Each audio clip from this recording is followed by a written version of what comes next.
All right. Hello, YouTube. Welcome to Geekery Abides, episode number 67.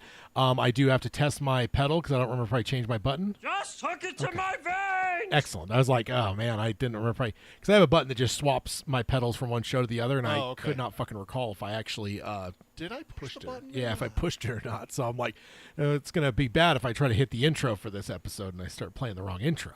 That would be not bad, or that'd be not good. All right, so yeah, welcome to episode 67. Let's go ahead and hit the intro and get the podcast side started real quick, and we can dive on into natural disasters.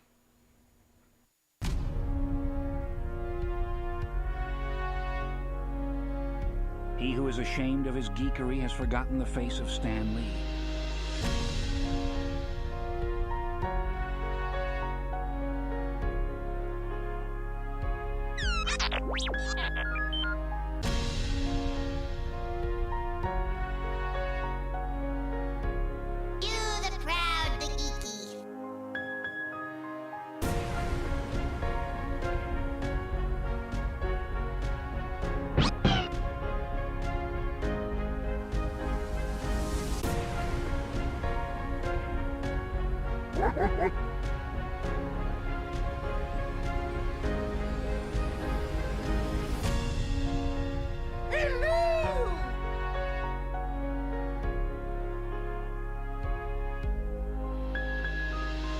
This is the podcast, Geekery Abides.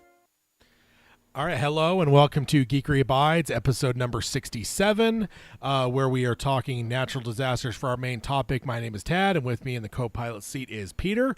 Hello there. That's fucking Obi-Wan Kenobi. You can't trigger your own Yes, I can. buttons. We've been over this. You don't get to tell me what I can and can't do with my buttons. That's against the rules. They're my buttons. Until they're taken away. Nope. Legally, you're not allowed to take away my buttons. It's part of my contract. Oh, only one will get taken away. No. No. Not going to happen. I just need to build up that paranoia in your mind. Like you did with Rip Chewy. Yeah, pretty much. All right. So, yeah, first of all, I guess we hit our normal intro stuff real quick just to say that, of course, on the YouTube side, if you could like, subscribe, ring the bell for notifications. You could subscribe to us on any of your podcasting services, your choices out there. You can stream us on Spotify, Stitcher, all that fun stuff. Or not Stitcher, that doesn't exist anymore. Spotify, Audible, all the fun places that podcasts are now available. You can find us on any of those places.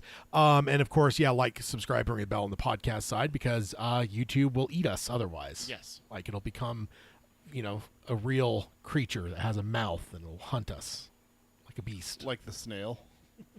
Snail?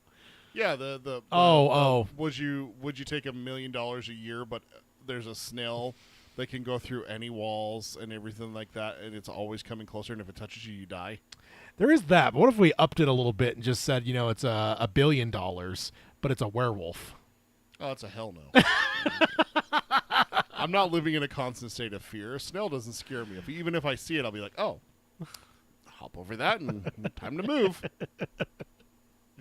But a werewolf, you'd just be living in an airplane constantly. Oh, you would just never land. Oh yeah. Like there was a would you rather I saw the other day on a video where it's like would you rather, but once a year for 12 hours, a gorilla with human intelligence is hunting you, and if it reaches you, it's going to kill you.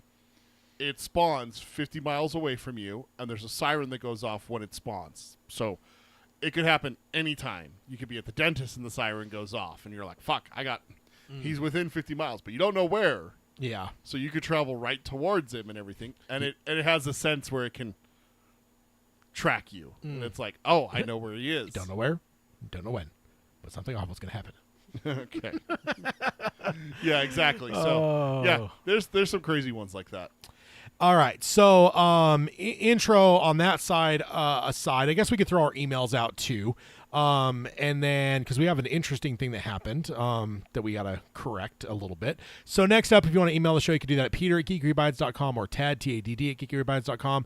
We alternate on the shows. I do the odds. Peter does the evens. If you want to email the show, like we have an email today for this episode, it was sent to me because this is my episode. So that is the way to contact the show if you'd like to. And then, for the first time ever, we have a previously on. We don't have a button for that, but we had a technical malfunction of the Windows variety. Yeah. So we ended up. I think the conversation mostly resolved, but we hadn't put a pin on it, Yeah. so that we were having the discussion. Real fast, before we dive back into that, we do want to let you know that next episode is being moved forward a week, so we will have another Geekery Abides the same time next Saturday. A week from today, yes, Yes. correct. That's So- good call. I didn't remember Yeah. that on the last show until the very end. So, yes, indeed, that is correct. So, picking up, I mean, ultimately, I don't know that either of us can necessarily remember exactly where we're at. Like I said, I know the conversation was mostly petering out. Yeah. But I will say the one thing I like about this is I did have another thought in those intervening couple weeks here. Because I don't remember if we worded it that had to be like film director, or if we just said Yeah. director, because I would say Peacemaker, obviously now in its second Mm-hmm. season starting up, and it's hitting pretty good. But the other thing I forgot about that we didn't give James Gunn credit for is the Christmas special, Oh, yeah, For the Guardians of Guardians. the Galaxy Christmas. because that was damn near a movie. I mean, Yeah. it was like an hour and something. I think it was an hour and 10, 15 Yeah, minutes. almost horror movie length. But yeah, I just wanted to throw that out into the context of. Remind anyone who didn't tune in last time what the question was. So the question was, who is the GOAT for comic book directors? Yes. And I think that it was Dark Horse, Christopher Nolan, but the primary debate was the Russo brothers versus James Gunn at and this also point. Sam Raimi was mentioned a couple times. Sam was so- mentioned for sure, yeah. But I really think it was coming down to like the Russos, because I mean, pretty much it comes down to the realm of the Russos are completely undefeated. You got Winter Soldier, you've got Infinity War and Endgame, right? Or is there ticks on their belt? Yeah. But with James Gunn, you've got the Guardians trilogy, you've got the Guardians Christmas movie, you've got now have Superman in the other universe. The good Suicide Squad. The good Suicide Squad, yeah, the Suicide Oh my Squad. God, the Guardians of the Galaxy holiday special was only 42 minutes long. Oh, okay. It was I knew pretty it was short. I didn't Uh, realize it was that short. Right but- before we got cut off, I wrote down two names, and I was waiting for you to finish your thought okay, and okay. everything, and that's when we got cut off. So I wrote the two names down to remember them. Unfortunately, I didn't write down that other popcorn topic, and I'm still trying to remember what that was. But the two names I wanted to throw out is two Johns. They have pretty good pedigrees for comic book movies. We got John I can never say it. Favreau. Favreau. I mean, he's got Iron Man, right? Iron Man 2. Oh, that. Yeah, that's right. He did He do the second one. He directed the first two Iron Mans, which let's not poo-poo those. Those are No, I mean, those are cornerstones. yeah, but I think a know? lot of people shit on the second movie a lot. The two Iron Man sequels were nowhere near as acclaimed as the first one. I don't agree with those people, but I would just say that an argument can be made there that Iron Man 2 was a step down from the first Iron Man. But, Sure. I mean, no, I get it, right? The MCU doesn't exist probably if Favreau drops the ball in the first Iron Man Right. movie. So, totally. He also, it looks like, did he direct Iron Man 3? No, that was Shane Black. Right. The guy that was in the original Predator movie and did that shitty Predator movie a few years ago. Right. Oh, that's right. He became a producer. That's why he's showing up here Yeah. for that. Okay. Yeah. The second one, and I think this one's a little bit more of a stronger contender, and I think it needs to have a conversation. John Watts. Okay. Spider-Man trilogy. Upcoming. God, what was it? He was going to be doing something, then he dropped out. Was it Thunderbolts Yes. that he was going to be doing? Pretty sure it was, And yeah. then he's got something. Oh no, he's moved over to the Star Wars realm. So yeah, it would be the Spider-Man trilogy. Would be The Spider-Man trilogy is the big thing that I wanted to focus on. no, for sure. Yeah.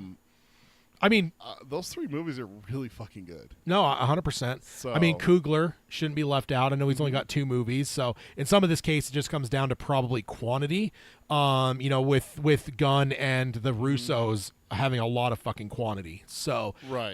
and because ultimately it's kind of like a batting average, right? A batting average means one thing if you have 20 at bats, but it means something a whole lot different if you got 120 at bats, right? Yeah. So, and I think that's kind of where I would maybe say with like Coogler, for instance, and maybe even Watts to an extent, just because I guess no, because the Russos. I guess for them, it's not even quantity as much as it is the size and scale of Infinity War and Endgame. Yeah.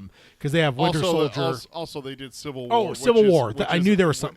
which is an Avengers movie that's not titled. Yeah, an I Avengers knew movie. I was fucking forgetting one because I'm like, no, there's something wrong there. It's not just Civil War in those two. Okay, so they've got 4, and then Gunn has 3, 4, 5, 5.5 if you want to count the Christmas special as whatever. But again, I would throw and in. then also throw in Peacemaker season 2. I would say, but and Peacemaker in general, I would say. He didn't do season 1. Did he do season 1? Wrote and directed everything for Peacemaker. So, and I will say, dude, I didn't watch Peacemaker until very recently. It was only when they started to talk about the fact that Peacemaker season 2 was going to be the thing that took place. Yep. It was the next step in the DCU after Superman. I was like, fuck, well, I better get on board because Yeah. I'm not a huge John Cena fan. I didn't really particularly overly I didn't hate him in the Suicide Squad, but I didn't love him. So I dove in, but dude, I was blown away. That show was fucking incredible. It had a lot of depth to it. I think we would have to bring him up in a conversation about, great performances for professional wrestlers in film with what he's been doing with the Peacemaker role. I think that ultimately it's of course it's an opinion, so I don't think we'll ever get to like a this is it, but I really think could we agree that would come down to the Russos versus James Gunn for the absolute title? There's some other good contenders, but like, do any of them compare with those two? I mean, they feel like the two kaijus to me, yeah, and the others are like, I think Watts is in the conversation. I think you put the 3, the Russo brothers, Gunn, and Watts in there, because the 3 Spider-Man movies, they are damn near perfect, all 3 of them. So whereas some people don't like this movie or they don't like that movie from Gunn and Russo brothers, he's the only one that's done an impeccable Spider-Man trilogy. Point to a bad Spider-Man movie. Point to one where people are like, that's a shitty Spider-Man movie. Yeah, because Webb only got 2, and then Raimi, nobody really likes the third one. Third one. Some people have been revisiting that and trying to say, oh, see, it was misunderstood. No, it was fucking terrible. No, it's terrible. It's still terrible. It's god awful. It's still terrible. So yeah, he's the only undefeated guy that did a trilogy. Yeah. I mean the Webb movies, there was only 2, but at the same time, like I feel like those were harshly judged in their time, and I think history's been kinder to them. But I do still think there's a step down to the second movie from the first. I still think that there is a step down overall in the series from like if you're that's the thing is like if you're gonna have a conversation about what's the best Spider-Man collection of movies, because I can't say trilogy, unfortunately. Yeah, because they. Unfortunately, they canceled the third MCU movie. happened. Yeah, so. the MCU happened, so Andrew Garfield didn't get the call until later. Yeah. But if you're gonna take the 3, and the 2, and you're gonna have a conversation, unfortunately, I don't think the Amazing Spider-Man gets a single vote. Like if you put that in one of those like kind of like football rankings, where it's like this one's first, this one's second, this one's third. I think it may get a couple second votes. I think the Gwen Stacy thing is probably the strongest element of the entire duology there. And it's killer that they were actually able to like, and then you build on that with the last Watts movie, right? Yeah. Like you're able to build on that emotional bag. Yeah, but like if they'd been able to do that for the third film, then we'd be having a different conversation. It'd be different for sure. But I think the incomplete nature of the second trilogy is going to make it to where it's never in a conversation with that. So when you look at Watts having 3 perfect, and he's doing the 4th one too. Yeah. So he's doing it past an arc, and he's going to be out of his, maybe not out of his depth, but maybe he's going to be doing the best Spider-Man movie of all time, because as great as the first 3 Watts movies are, it's cosmic level Spider-Man. It's Avengers level Spider-Man. This should be a friendly neighborhood Spider-Man. Is everything that we've been hearing about it, is that he is back to being street level. I mean, I think most of Watts' movies are pretty. I mean, I guess the second one. Well, the first one is 100% neighborhood, like with the Vulture and stuff. So, and also, dude, that fucking reveal when he shows up. Oh no! See, this is what I'm talking about. It's like there's some of that's an all-time comic book moment, dude. Like that. Yeah. Like that. I remember hearing the fucking wind get sucked out of the fucking theater, man. That was just also, I will say, genius. Even a smaller moment in that movie that still gets me every single time I see it is when he's being admonished by the Iron Man suit after the ferry incident. Yeah. And he's just like, if you even cared, you'd be here. The suit opens and out steps Tony Stark. It's like, oh fuck, that moment plus the Vulture plus the high altitude heist and everything like that. Yeah. I mean, and then you get into the second movie and you have Mysterio and the twist that they did with Mysterio. And I think that's what they were going for with the Mandarin in Iron Man 3, and it fell on its face. Yeah. But I think that Watts was able to pull it off with Yeah. Mysterio. I got to give credit to Jake Gyllenhaal for pulling that off. Oh, yeah. And it was Watts couldn't have done it without Mysterio. And it was perfect, a perfect movie for Mysterio. So I would say that one even kind of feels. I know he actually is out of the neighborhood because he's in Europe or whatever. Right. But I do still think that as much as that ends up feeling like it is actually some kind of weird multiverse movie, it's really not. It's Mysterio's bamboozling that like. But when it comes down to it, here's where I'm talking about is like the first movie has Iron Man, and it's there's a bigger threat there. The Avengers stuff being taken on that plane would make this an Avengers level threat. Spider-Man stops it at the street level, like you're saying.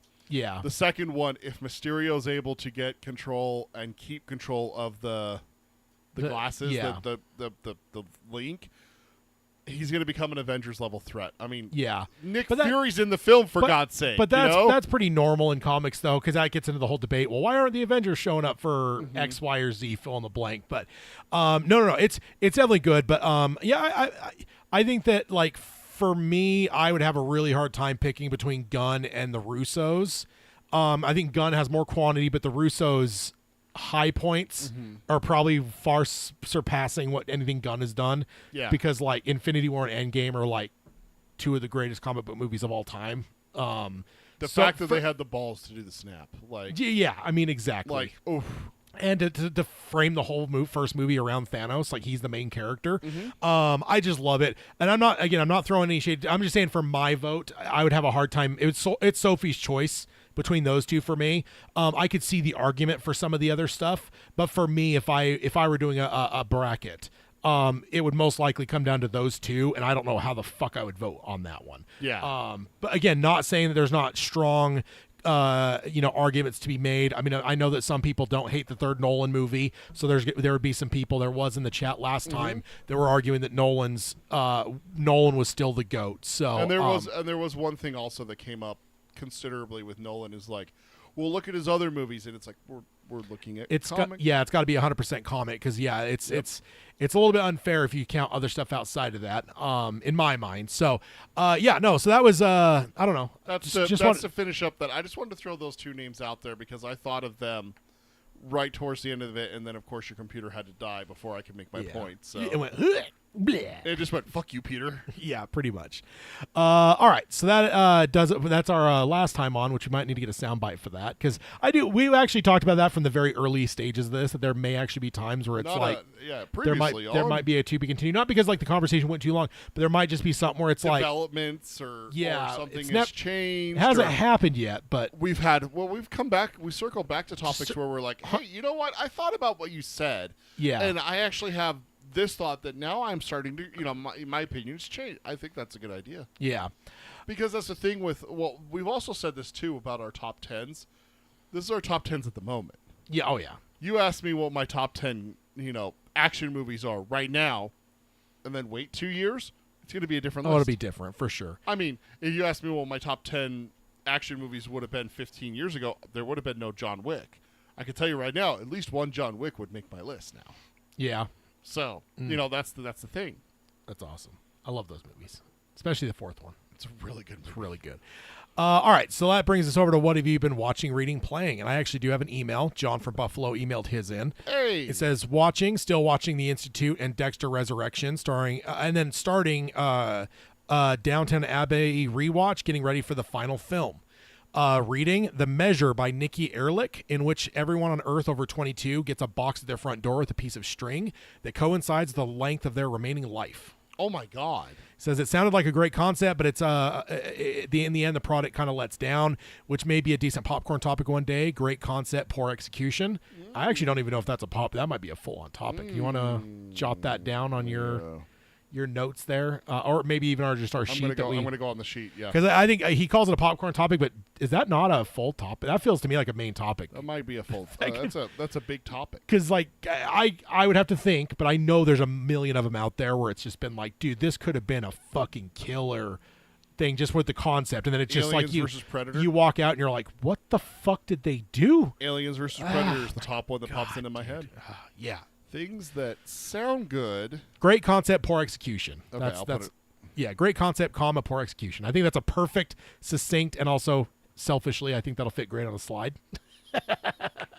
So, and he says playing Star Wars Rogue Squadron for N64, a game I didn't play during my late teens, early 20s game playing heyday. Back then, I played more Star Wars Shadows of the Empire, which that's a great game for sure. Now, of course, N64's greatest of all time is Star Wars Pod Racer, because that's one where you could play as Ben Quadraneros, which is, of course, what I did every time. Oh, so. Hayden's not here. I wish Hayden was here right now. Oh, indeed. So go ahead and do yours. Okay. And I'll do mine after. I finished watching Buffy the Vampire Slayer, finished the 7th season, and then as soon as I finished that, I turned around and watched King of the Hill because I got shamed last week. So that's good. What'd you think? It was fantastic. Perfect. Oh, it was so hilarious, dude. Perfect in every way. It was so good. Dude, that's a soundbite we need. Perfect in every way. Homelander. We're going to talk about Homelander here in a minute. Okay. And then I'm up to date. I watched the 2nd episode of Peacemaker Season 2 last night. Oh, shit. I don't have any milk, though. We're talking about Peacemaker. Okay, Peacemaker. I'm excited. I didn't know you dove in. Oh, yeah. Yeah. Okay. Yeah. I wasn't sure. The episode the season started last week. Yeah. I second unfortunately episode have to I got to figure out my Max situation. I just recently changed my Disney bundle plan. I had Disney, Hulu, and Max in a bundle. I just changed it to have ESPN, which removed Max. So my Max ends in September, and I'm like, oh, it's going to be perfect. It's like 5 or 6 episodes, right? It's 8 episodes. It goes into October, so I'm like, shit. Yeah. I still need Max. I was talking to somebody at work about that, how they're always really good about making sure that drags over into an extra month, so that because they're on a subscription service. I think it actually drags over to I think it's the 11th of October. Plus, then Welcome to Derry's coming. Right after that. Fuck, I forgot. So. Yeah, I need Max back. I'm going to have to talk to my wife about that. And then I'm still I'm watching The Institute. I'm only 2 or 3 episodes in, I think. I text you after the first I'm episode. 2 in because I wanted to give it a break, but then I end up kind of falling off. So I haven't since the last episode. I haven't watched any Institute or any Alien Earth, which sucks. Oh, okay. I want to watch both, but it's been tough for me to watch anything. Yeah. So I'm glad you jumped into The Institute, though. But I think you're pretty much either caught up or you've blown past me now. I'm furious I text you about this because you use Roku. Yeah. I use my Samsung Smart TVs to use apps. So yeah, Max, Sling, Hulu, Apple TV Plus, all those ones have apps on there. MGM Plus doesn't have just a fucking app. It has a streaming app. That's wild. I have to link my phone and stream it through the TV, and sometimes it's fucked. But I had to do that for a Mandalorian episode. Hayden and I were in Mexico. Yeah. When the episode aired, and so we ended up having to one of us put it on our phones and cast it to the fucking TV, and it's like I wasn't a fan. It's annoying as fuck. So that's the reason why I haven't watched more Institute. I think we're like 4 or 5 episodes out now. Yeah, when I finished the second episode, there was a third episode available, but that was the end of what was available at the time, and I was like, I'm going to give it a little bit of breathing room, give me a little bit of headspace, and I just fell off. So I need to get back to that in Alien Earth though, because I'm really stoked on both shows. Yeah. I'm bummed that I've fallen behind on those. So I'm looking it up real fast. The Institute is, spoiler alert, got renewed for a second season. Oh my god, it's done. Yeah. Season 1's done. Oh shit, I didn't realize that. Yeah, the finale hit, and August 24th, so 6 days ago. King tweeted saying that they've renewed for a second season too. Nice. So that's interesting. And then 2 that I'm very happy to talk about: Train to Busan and In a Violent Nature. Ooh. Train to Busan. What'd you think? I think I told you a year ago when I watched it that it's got a Mother Carmody level person in it. That guy's a piece of shit. I could just see you seething. Like when I watched it, I was like, my mind sometimes just goes to you, like imagining you watching it. I'm like, dude, Peter's going to be like punching a fucking pillow watching this guy. I wanted to hit a Baby Yoda so bad. I wanted to punch a Baby Yoda so bad. Don't do that. You'll get divorce papers on stage. That's true. That's true, I will. That's the price. No, Train to Busan was really good. I really liked it. Rage virus, not zombies. For sure. Obviously. For sure. Obviously. Honestly, it was really interesting to see like the cultural differences between Korea and America, because it is a full-blown Korean film. It's not even dubbed in American. Yeah. It only has subtitles. Which I think is better. Dubs bother me.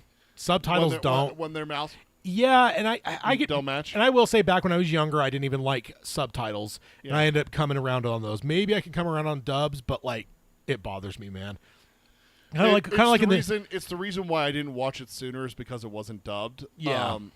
So But you're a subtitles. I fan, am a subtitles though, fan, but I have come to the realization that I need to stop playing video games and watching at the same time. I've done that a lot.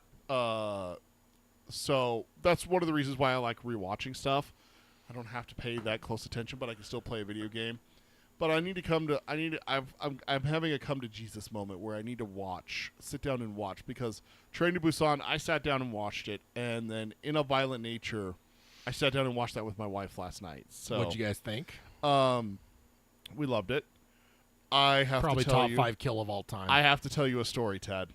I almost text you, but I decided, you know what? We're recording tomorrow. I'm just going to save this because then it's on air, and Lydia can come and watch your reaction later when she's able to, because she's, again, at an amusement park right now with my daughter. We're watching the movie, and the first 3 kills happen. So you got the old man in the cabin. You got the guy with the headphones against the tree and the drowning. And then he's walking towards the yoga. And my wife goes, I thought that for In a Violent Nature, where we're supposed to be following the killer, we'd actually be able to, I don't know, see the fucking kills. Because the first one, spoiler for In a Violent Nature if you haven't seen it, the first kill, you don't see it. You kind of see the aftermath, but not even like fully see the aftermath. You kind of see it. And then the second kill, you get to see that one. She gave me that. Because I was like, well, what about the second kill? She's like, yeah, but 2 out of the 3, you don't really see anything. And then the third one was just a drowning. Not much. It was so geniusly done, though. Brilliantly done. Filmmaking-wise. It was brilliantly done. But she's over here expecting brutality, Tad. Yeah. And she's complaining that there wasn't brutality. She was like, actually commenting. Well. She was actually commenting on the fact that it wasn't as brutal as you had made it out to be. And then we got to the yoga girl. One of the greatest kills of all time. Oh my, Tad, the look on both of our, you know what? Honestly, what I should do is I should go find our Ring camera video and send it to you. Yes. Because we have a Ring camera in our front room, so I could pinpoint down and I could have you hear the conversation we were having while he's walking towards yoga, and then you could see our reactions to it. So I can only imagine. I almost wish that we had watched it like at Hayden's. I think the only reason I've held off though is because we've definitely been talking about doing a reaction channel for Hayden, and I will tell you that is number 1 on the list. In fact, I think it's number 1. Either way, it's in the top 5. Like if we did, I'm hoping it'll be win. I guess we've kind of lost track of talking about it. But if we end up getting that off the ground and going within the first 5 films, we got The Conjuring, we have that for sure. I don't remember what else, but I was trying to get a variety. You have a list, but that is definitely on my top 5 for and he hasn't seen it. No, he has not. Oh my god, I don't believe so. Unless he's watched on his own, because he has been doing that more and more. I know. So unfortunately, yeah. Sorry, I know Great I'm taking stuff. up a lot of time, but I just had to tell you that story with In a Violent Nature because it was so funny. Because then also after that, I mean, you get the Rock. And then you get the log splitter. Oh, dude, it's such a great. Now I will say there's sometimes it dragged where you're watching the guy walk for so long. It's like it's an imperfect movie, but I'm not a hater. So like there's part of me it's like the premise of it. Yeah, and the premise like necessitates that. But it's like there were other times where it's like it allowed for some creativity and stuff, and like it was cool because if you know slashers, like you see like scenes happen where the group comes out talking about shit, and it's like everything that happened that you didn't see. If you've watched 100 fucking slashers like you have, right? Like you knew, like you can almost see the other camera where you would have seen like their conversation in the cabin where they're having the fight before they come out with the tail end of the fight. And it's like that's the genius of it to me, as well as one of the greatest kills of all time. That was so fucking brutal, dude. Number 2's in the works. So that's awesome. I didn't know that. Yeah. I have to tell my wife that. I believe there's the hook in the chain making a number 2 was the poster they put out. So great weapon too for a killer. Oh yeah, the hook in the chain, but then he also had a hatchet. So yeah, gotta love it. And then he used a rock. Also, with Peacemaker, the one thing I wanted to point out that I noticed. Yeah. Season 1, he kills his brother. Season 1, he kills his dad. Season 2, he kills himself. Yep. Is there anyone this dude doesn't kill that he cares about or loves? Eagly. Well, Duh. You I mean, can't do that. Yeah. I worried a little bit in that second episode. Oh, I had thoughts, especially when he started walking. I'm like, dude, it would not put past James Gunn after watching Superman. That yes. Boom! Or, I mean, he's killed Rocket's friends. I mean, all the Gunn is a monster. And animals are not safe around Gunn. No, and he must be stopped. Yeah. So I worried for Eagly, but it hit me where I was like, whatever. And also, I've never skipped the credits for Peacemaker. They are so fucking entertaining, dude. Yeah. Like, oh, it's so good. I love the show. It's great. It's great. What else do you So got? reading, I finished The Stand. Okay. And I was talking to a coworker about World War Z, which of course made it so that when I finish The Stand, I'm now listening to World War Z. It just happens that way. Yeah. Playing, I'm starting to wind down on 7 Days to Die. I get to a point where there's not much else to do. I've kind of reached like God level in the game, so it's just like not fun anymore. So last time we were recording, my wife bought me the game that we would talk about, Ready or Not. Yeah. And so I've been playing with you, and I've also been playing Commander Mode, which is where I have the bots with me and everything. And then I've played Mortal Kombat 1. Speaking of Peacemaker. Yeah. You look just like my dad. That's a great one. That is a good one. So, actually, I got to tell you about Mortal Kombat 1. So I started playing it last weekend, and I played through the first half of the campaigns, because there's 2 campaigns. Yeah, like the expansion or whatever. Apparently, I bought the deluxe edition. Yeah, so it comes with it. But yeah, so it came with it. That's so, usually what they do is they'll do yeah. like one story and then another one that builds on top. Right. Of it. So I played the first one where it's like the invasion and Shang-Chi and everything like that, and Liu Kane's dealing with like other timelines. So I played that, and then I started to play the second one. And I just wasn't feeling the story, so I was like, well, there's the tower mode. I've always heard about this because I've never played a Mortal Kombat game before. Yeah. So I went to the tower mode, and I'm like, I'm never going to be able to pull off, like up, down, left, right, A, B, X, up, down, left, right, start, select. I'm never going to be able to pull off, a fatality like that. It sucks, but it is what it is, So, of course, the first person I picked, just for a rookie tower, 6 matches, I picked Peacemaker.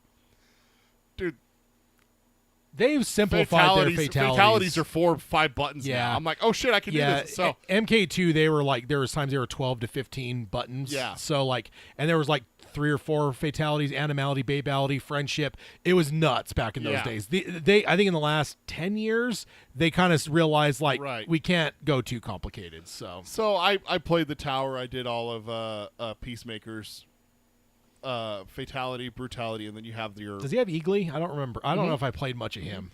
His animality is he turns into an eagle, and you and Eagly fuck the person up. So, okay. Yeah, it's in pretty... fact, maybe I only I don't think I've played since I downloaded the pack with him in it, because I think that was still yet to come last time I really played it heavily, and I think I bought it when it came out, but I haven't actually turned the game on since then to play. So, yeah. So I played as him. I played as Homelander, and I played as Ghostface, and then I did Liu Kang. I did those 4 on a tower yesterday, and oh my god, dude, I had so much fun. Yeah. I did not realize how much fun it would be. I just put it on easy. I'm not out there like trying to be like, what's the fucking game where everyone you get shit on constantly? Bloodborne or stuff like that. Yeah. Yeah, the Elden, You're almost 40. Elden Ring. We No, get it. I don't want that kind of shit. I want to go have fun. I want to see Peacemaker put a shotgun between his legs and shoot, and a peace symbol appear in the person's chest. That's what I want. But I have to talk to you about Homelander, dude. Have you played as him? I don't remember if I have. Oh, the milk? My God, the milk. Have you heard about it? You've heard I've about seen it. videos, Okay. yeah. Oh, my God. I messed up the fatality the first time, and he gets a glass of milk, and he... Oh my! I wanted to quit so bad, but I hadn't seen his fatality yet. His fatality is so fucking off the rails, dude. I've watched most of the fatalities I've seen on videos, even if I haven't played them myself, because there's like compilation videos and stuff, and like there's nothing funner to me sometimes than watching compilation video of every MK fatality in a given game. So that one where he throws the person up and into a plane, the plane to crash, and everything. It's like, and then he just watches it crash. Oh my god, dude, that's great. And then lastly, I've gotten back into Days Gone. It was a zombie game, that PlayStation exclusive. We got to play some Ready or Not this weekend. And then we have a long weekend, so we do absolutely. Yeah. But I I haven't finished Days Gone, so I got back into it because I stopped playing it when 7 Days to Die had an update. So I'm sorry it took so much time. Jesus, I talked for way too long.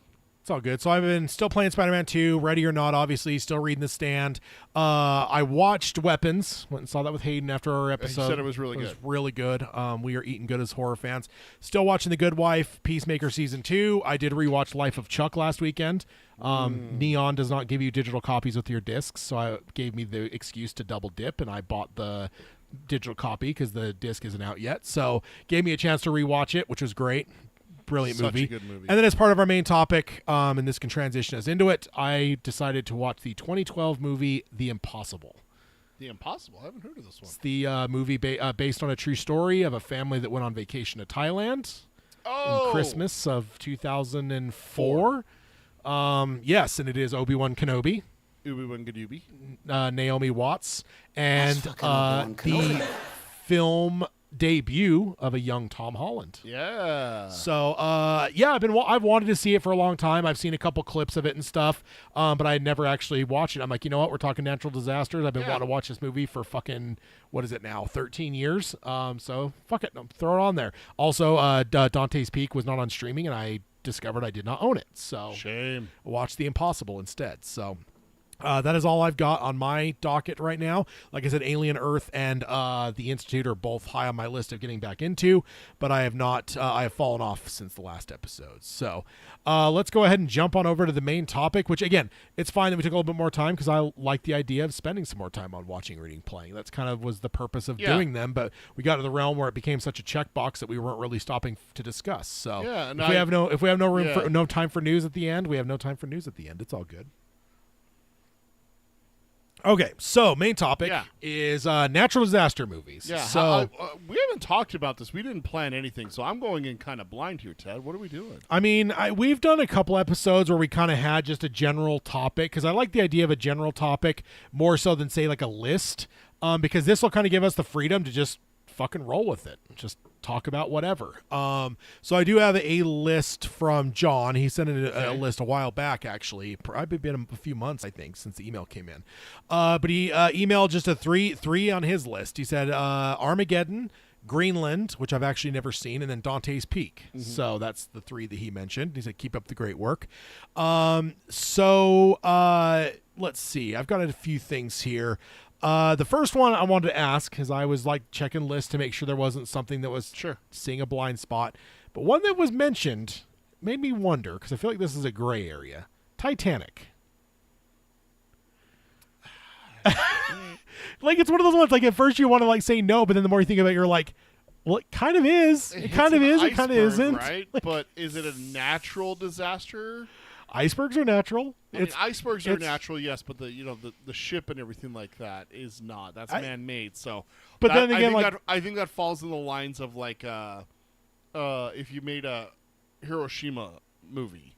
Yeah, I think it kind of falls in those lines where it's like a man-caused disaster. Yeah, a man-made disaster, not because it's man's arrogance that causes it. It's not.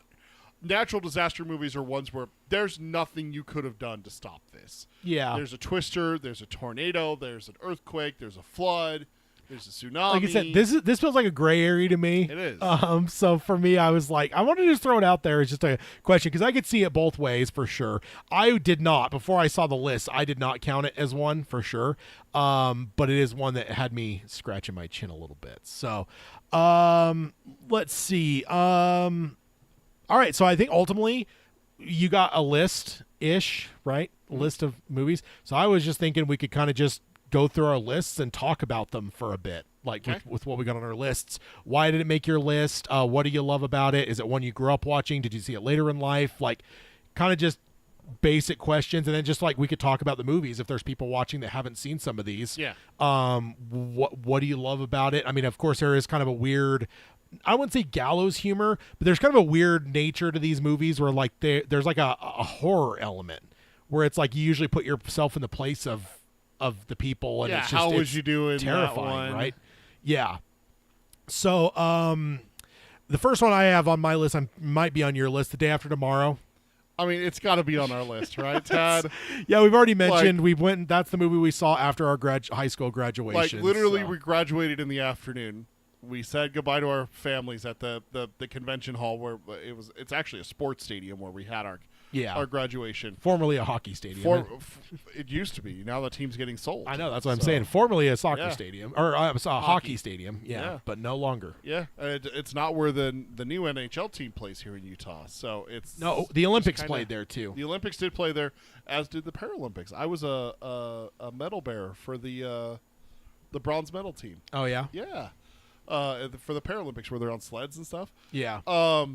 We left there and literally went to the movie theater, and me, and my girlfriend at the time watched right across Day the After street. Tomorrow. Yeah, right across the street. It was fun. Wait, I thought we went down to Century.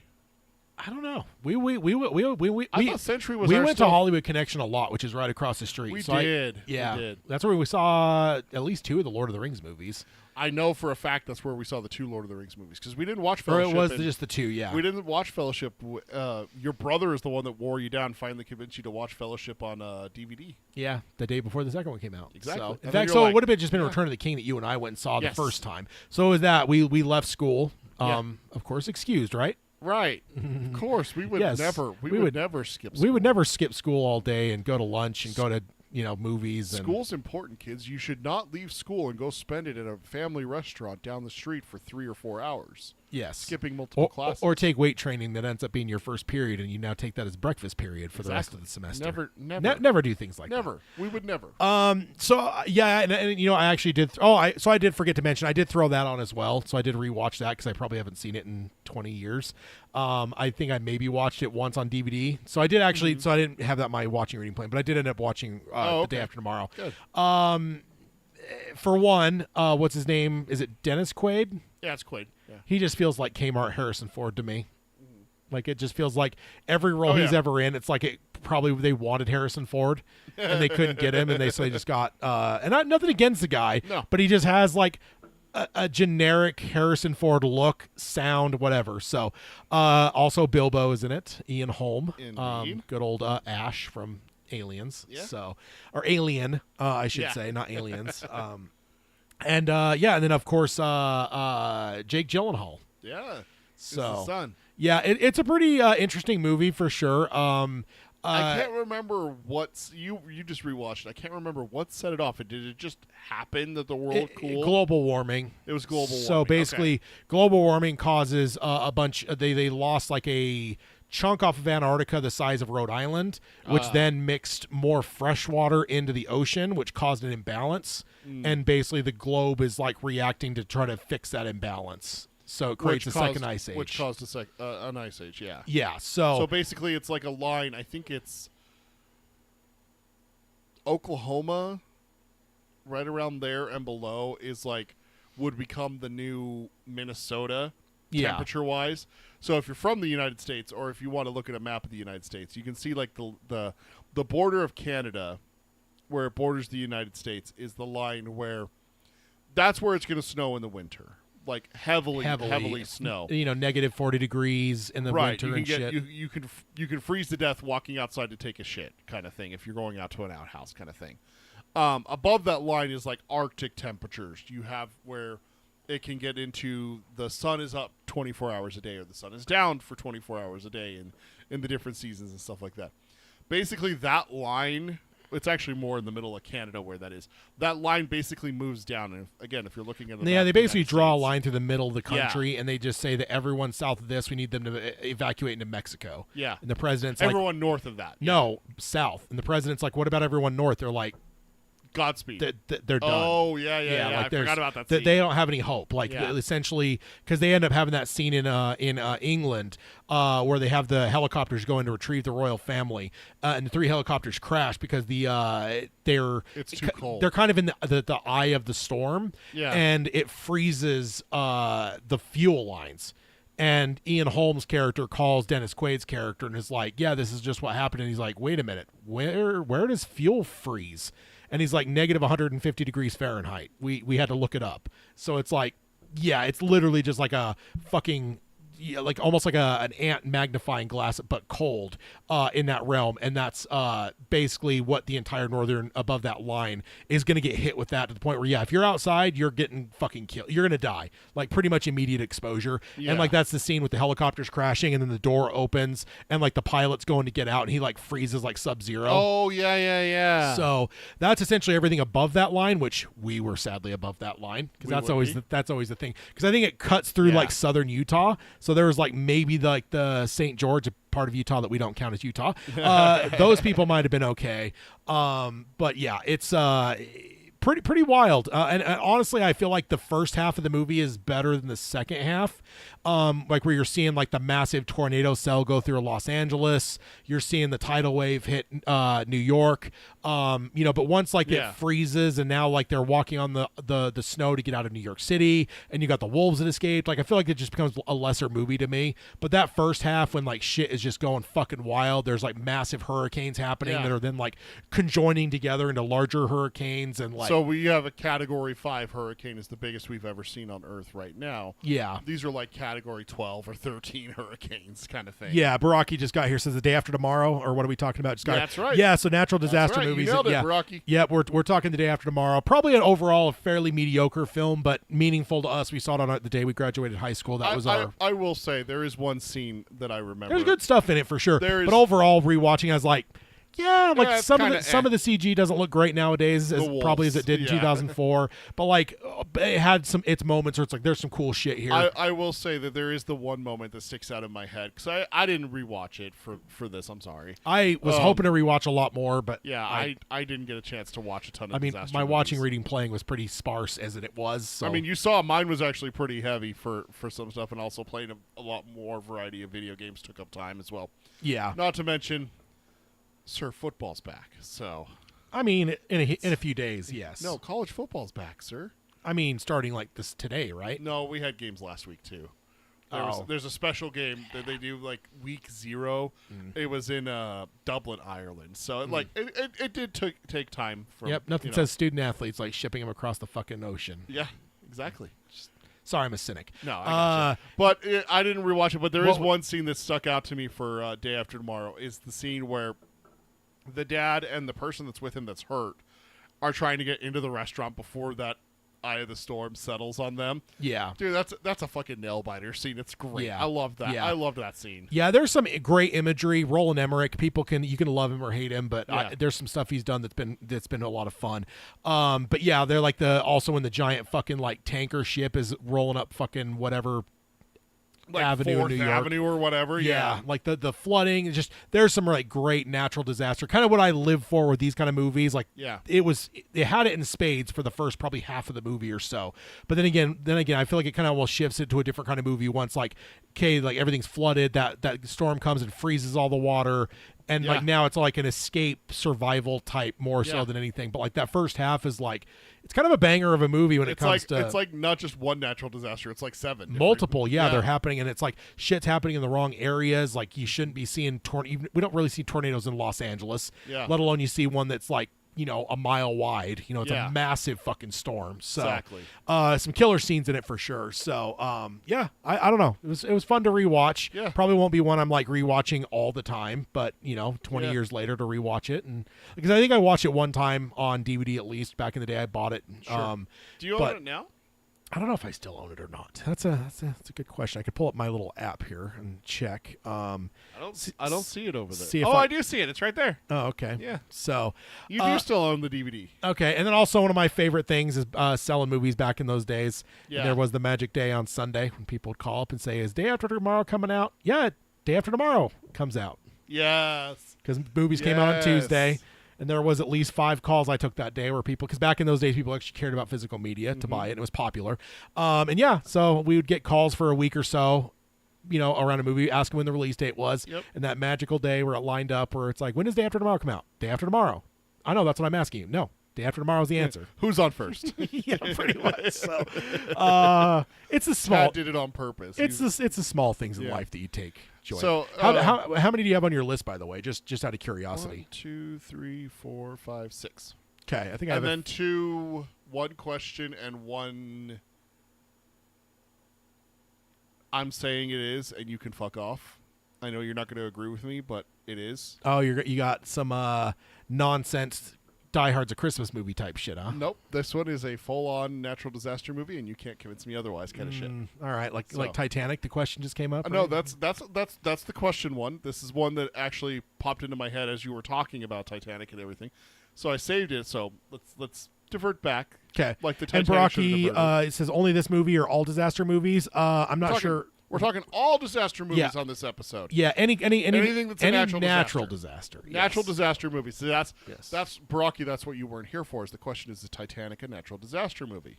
A ship sinking, is that a natural disaster, or is that a man-made accident? Because one that I don't have on my list, but it was on a lot of lists, is Towering Inferno. Right. And it's like, to me, if Titanic doesn't count, then Towering Inferno doesn't count. Right. Because like you built a skyscraper and it caught on fire. Like Right. Well, that's it's where just like this is actually where we're going with this conversation, because I have a movie that I actually was a really big fan of when I was a kid. is it Towering Inferno? No, it is not. Okay. I was about to say I've actually never seen Towering Inferno. neither have I. I know it's like one of the more well-regarded Yeah. disaster movies of all time. It's probably one I should watch as like a movie fan, but it's not one I've ever gotten around to watching. So. Brocky says nope. Titanic is not man-made disaster accident movie. So that's where that would. So this movie that I really like has Sylvester Stallone in it. So I'll let you go hit one. I hit Day After Tomorrow. I know it was probably on your list too. Yes. Go ahead and have you hit some. I have more. So Okay. yeah, just So this one is in the veins of Titanic, where I wanted to ask you, because you say it could be a natural disaster movie. Have you ever seen the movie Daylight? no. I was expecting you to say cliffhanger. Nope. Nope. If you say cliffhanger, man. No.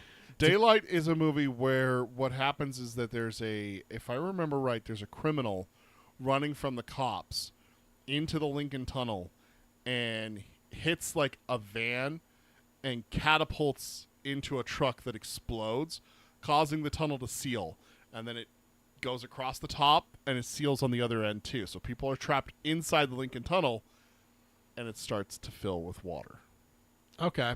So drowning again, drowning, trapped. I mean, kind of like if you were in a cave and there was a flood kind of situation. It's very Titanic in that Yes. sense of like you could argue that no, that's like a Exactly. human caused accident. So that's where But like there- what Baraki said, man-made disaster accident movie. But ultimately, I can kind of see that though, because it isn't like like you almost just set the stage with the man-made part, and then the natural part enters, kind of like Towering Inferno. Right. You build a fucking skyscraper, that's man's part, But it catches on then when fire. it catches on fire, that's where nature takes over, and like Right. you can make that argument with that. I think where now I think Titanic, you have a little bit less of a case to like make that same leap because the because thing it's that their caused the their accident negligence is natural. Well, their negligence to Right. not like to be reckless, going too Yeah. fast, like thinking the ship is unsinkable, not having enough lifeboats. Like most of what happens there is human decision. Right. So I would say yours, would count. Titanic, I was kind of agnostic on whether that fit or not, but I think ultimately, See, and I'm on the flip side, because I think Titanic would be more natural disaster than Daylight, because Daylight happens in a man-made tunnel under a river. Daylight happens because an idiot drove a car into a fuel tank, which is man-made. Daylight happens because why are you down there in the first place if it's not man-made? All of this is man-made. The water is just kind of, yeah, side. Whereas Titanic, it's man-made boat hits natural iceberg. yeah. The nature side of it, is the kind of thing. So I would say the Towering Inferno. I don't know how the fire starts in Towering Inferno. If it's, I really need to watch it. If it's a person started fire, like someone's an idiot and leaves their groceries on the stove and accidentally turns on a burner, then You speak from experience there. that's how I the, know. I know. I that's how the apartments in my complex caught No, on I know. fire. So yeah. if that's the case, yes. But what if natural? Here's one for you. What if the natural inferno, the Towering Inferno. Towering Inferno, thank you, was caused by lightning? See, What if it was struck by lightning? And that's what started at the fire? opening party of a colossal San Francisco skyscraper, a massive fire breaks out due to careless building practices by the contractor, threatening to destroy the tower, and then that's where it dots off because I have to click. I was just checking to see if it was also streaming, and it is not, so that's unfortunate.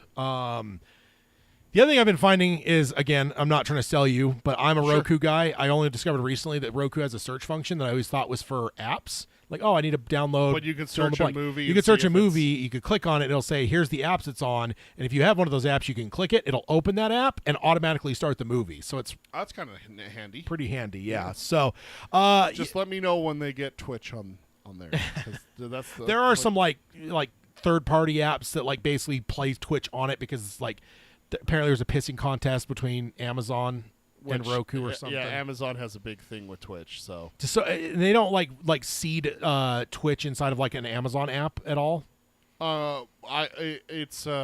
Twitch has an app on Samsung TVs. No, I know, but I'm just So- saying that like, it's weird to me that they wouldn't like make that part of their branding since they own Twitch. They wouldn't Yeah. like put it like in Prime that you could like download as a sub app in Prime Twitch. You know what I mean? Oh, like in Prime Video? Yeah, I didn't even think about that. it's a thought. So It is. Baraki says, for me, a natural disaster movie has to be an act of nature. There are plenty of disaster movies, Daylight, I Am Legend, Book of Eli, etc. And like certainly, I will admit up front there is a nebulous nature to this. Yeah. Zombie apocalypse could be counted as natural disaster because in depending some on- they're natural. depending on how it happens. Yeah, but in some it just happens. But like 28 days later, no, that's man-made virus. yeah, That's what causes that. But like Night of the Living Dead, no, that's the. who the fuck knows how that? Oh, I'm sorry, Night of the Living Dead. Return of the Living Dead, though, when it's the canisters that then cause acid rain that then create Yeah. the dead to rise, like that doesn't count. One right? that I've still never seen. That's a good one. Yeah, It's a good one. You got to watch So- that with your wife after you guys watch The Howling. not watching The Howling. Tab. Peter doesn't do werewolves. Okay, so is that your second one? So Ben, or no? that's my one that was a question. That was the if we're going to. Oh, Hayden also says the Apple TV does that too, where you can search and it'll tell you what app is available. It is a pretty handy thing, and like I said, Roku's probably had it for years. I just never knew. I always thought the search I'm was gonna like, look oh, on I need my- the NFL app. Let me search Yeah. NFL. Oh, there's the app. I'm gonna Download. look on my Samsung TV because it has a search function. All I've ever done is apps. I know. I'm wondering. Now you're curious. No, I'm curious. Yeah. All right. So for me, my next one, and it actually might be so I will say I just watched The Impossible yesterday. You can just go through your list, Tad. I can guarantee every single one on my list is on your list. You think so? I can guarantee that it is. Okay, so I have a couple that I think will be like ones you're like, oh shit, I didn't think about that. But my next one is probably, so I did watch The Impossible yesterday, and I will say, love that movie. It's on my list. We'll talk the about Tsunami it. one. The tsunami. Yes. Tsunami. Yes. That's a word. Also, coming I'm out. just gonna pause real quick and say, Obi-Wan and Spider-Man are fucking dicks. If they would have just used the Force or his spider powers, that movie would have been a hell of a lot easier. Hell of a lot easier. Also, for all the guys out there, there is some Naomi Watt-Titty No. in a PG-13 movie because it's Whoa. natural disaster. She ends up getting stabbed with a branch when Oh. things are happening, and then after Tom Holland finds her, and there's like a gaping fucking wound on the back of her leg, her skin's like hanging down, and you see like the whatever, and he says something to her about it, and she turns around, and he gets all fucking, because they're British, so there's that whole Yeah. whatever, and yeah, her top got cut, and she's got a huge fucking gaping stab in her chest. So Big natural disaster, Hayden says. and I think it's Tom Holland's debut, from what I understand. So I guess I could talk about that now since I've already done it. I was gonna caveat it by saying, so The Impossible, I just watched it yesterday. I don't like ranking stuff, but I will say this was a great fucking movie. Yeah. Highly recommend it, people. I believe it's on Peacock is where I ended up watching it. And again, I've been getting bamboozled because there was that one app we used to use to tell you what was a streaming, and it was starting to get finicky. So I moved over to IMDb, and IMDb said that The Impossible was not streaming. And just out of It is on Peacock. out of curiosity, I'm like, let me just check Roku just in case IMDb's lying to me. Also, we're about to change months, so sometimes it gets Yeah, weird stuff coming So I searched on and Roku off. and it said, oh, Peacock. So I clicked it and watched it on Peacock. So, but The Impossible, it's really good. They're on, I will say, probably not the best movie to watch when I'm looking to go to a vacation on the Pacific Ocean, though. Because they're in a resort, and it kind of happens very suddenly in terms of they're just in the pool. You got Obi-Wan Kenobi has got the two younger kids. They're all at the pool, but like mom's reading a book, Tom Holland's playing, they hear the rumbling, and then the fucking tidal wave comes and just, Yeah. you spend 20, 30 minutes almost of literally just like Tom Holland and Naomi Watts, like basically getting fucking flooded. Getting washed away. and washed and stabbed, cut to fuck, beat to fuck. Like it's insane. Damn. And it's probably like an hour into the movie before you even like jump over and see that Obi-Wan is still alive. Like you just think, oh, we're with Naomi and Tom here. Like They're dead. they're dead. And in fact, at one point they're having a discussion, and Tom Holland's, and she's like, because they're hearing a kid crying, a young kid's voice, and she's like, we got to go help. And she's a doctor that's not working currently, but she's a medical doctor, and she's like, we got to help. He's like, no, we can't. Like we got to worry about ourselves and shit. I'm like, man, that's not very Spider-Man of you. Man. And she's like, well, what if it was your says the two brothers' names. He's like, who cares? They're fucking dead, basically, is what he says to her. So like, it's like, Jesus Christ. But they end up helping. But it's like one of those things where I'm like, there's no way they cast like Ewan McGregor and he's in it for like 10 minutes. So, but it's like an hour, then it flips over to his side of it, and it's like after the floods in the aftermath, and he's searching for them, for everyone. Yeah. So like, and it becomes like, dude, there was a edge of the seat moment where like he's jumping hospitals trying to find them, and you know that Tom Holland is there with Naomi Watts at this one hospital. She's in bad shape. Yeah. Gaping wound on the leg, and then like the stab in her heart. Wound. They did a surgery on the chest, but she had so much blood loss they had to stop and couldn't fix her leg, and she's just fucking spiraling medically, and then like whatever. So at one point she disappears. She says basically to him, go help people, like go see what you can do to help. So he goes and starts getting names and writing them down and tries to like write down as many names and then go around calling those names out. And then like the happy moment, he ends up connecting people together, like finds a dad that's son got separated, and he ends up connecting them together. And then he goes back and Naomi Watts is gone. So you get this whole thing like, oh my God, she's dead.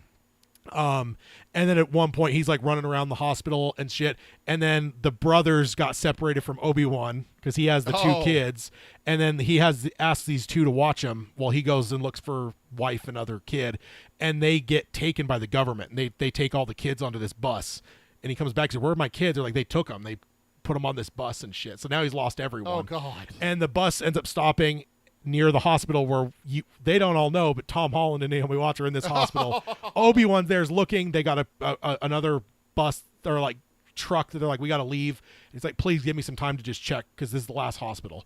And he's like looking, and at one point you see like Obi-Wan go down these stairs and fucking Spider-Man runs across like minutes later. Like Scooby-Doo kind of thing. It's like edge of your seat because you're like, come on, man. And they drag it on for a few, like longer than they probably should have, but it was they had me. Like the hook was in my fucking mouth, and I was just like, oh my God. And yeah, so great movie based on an absolute true story. Yeah. So yeah, pretty wild. A family of 5 that all actually ended up surviving. That's crazy. So yeah, pretty wild. And it's like, to me, that's been one of the more fascinating natural disasters for me of all time. Yeah. Like I remember when that happened and just watching it real time. I remember seeing satellite images before and after, like just the absolute fucking destruction. There's like CCTV footage of it. You know, it's not as good as it is nowadays, but still there's like footage of it versus like other ones in the past. So Baraki says it, of course, the best natural disaster movie of all time, Sharknado. And then Hayden says, we will be okay. I got an inflatable swan and you got an inflatable black donkey or whatever. No. Absolutely not. No, it was just funny because they're at this like nice resort and shit, and I was just like thinking about it. I'm like, oh, this is probably not the right movie to watch right before I'm going on a vacation on the Ring of Fire. Could be fun. Make a great story for a resort. Also, it may have ruined me. Like I love like Thai food, and there's always part of me that's like, it'd be kind of cool. Also, I've always heard that like if you like nice clothes, Thailand's a great place because there's like a lot of old world like what do you call it? Seamstress or tailors. And like we're the same suit you'd buy for like $2,000-$3,000 here. You can go for that same $2,000-$3,000 and get like 10 suits made by like a fucking old world actual Thai tailor who knows what the fuck they're doing. Yeah, exactly. But it would be like the equivalent of like a $2,000-$3,000 suit that you'd buy in America for one. Yeah. You're gonna go pay him $2,000 and get 10 suits of that quality. So not to mention that, and I also love the idea of food tourism, and I'm like, okay, let me go get some Thai food down there. But now I'm like, nah, no, I'm all good. I can't swim that well. It's terrifying stuff though. But I'll highly recommend it to everyone for sure.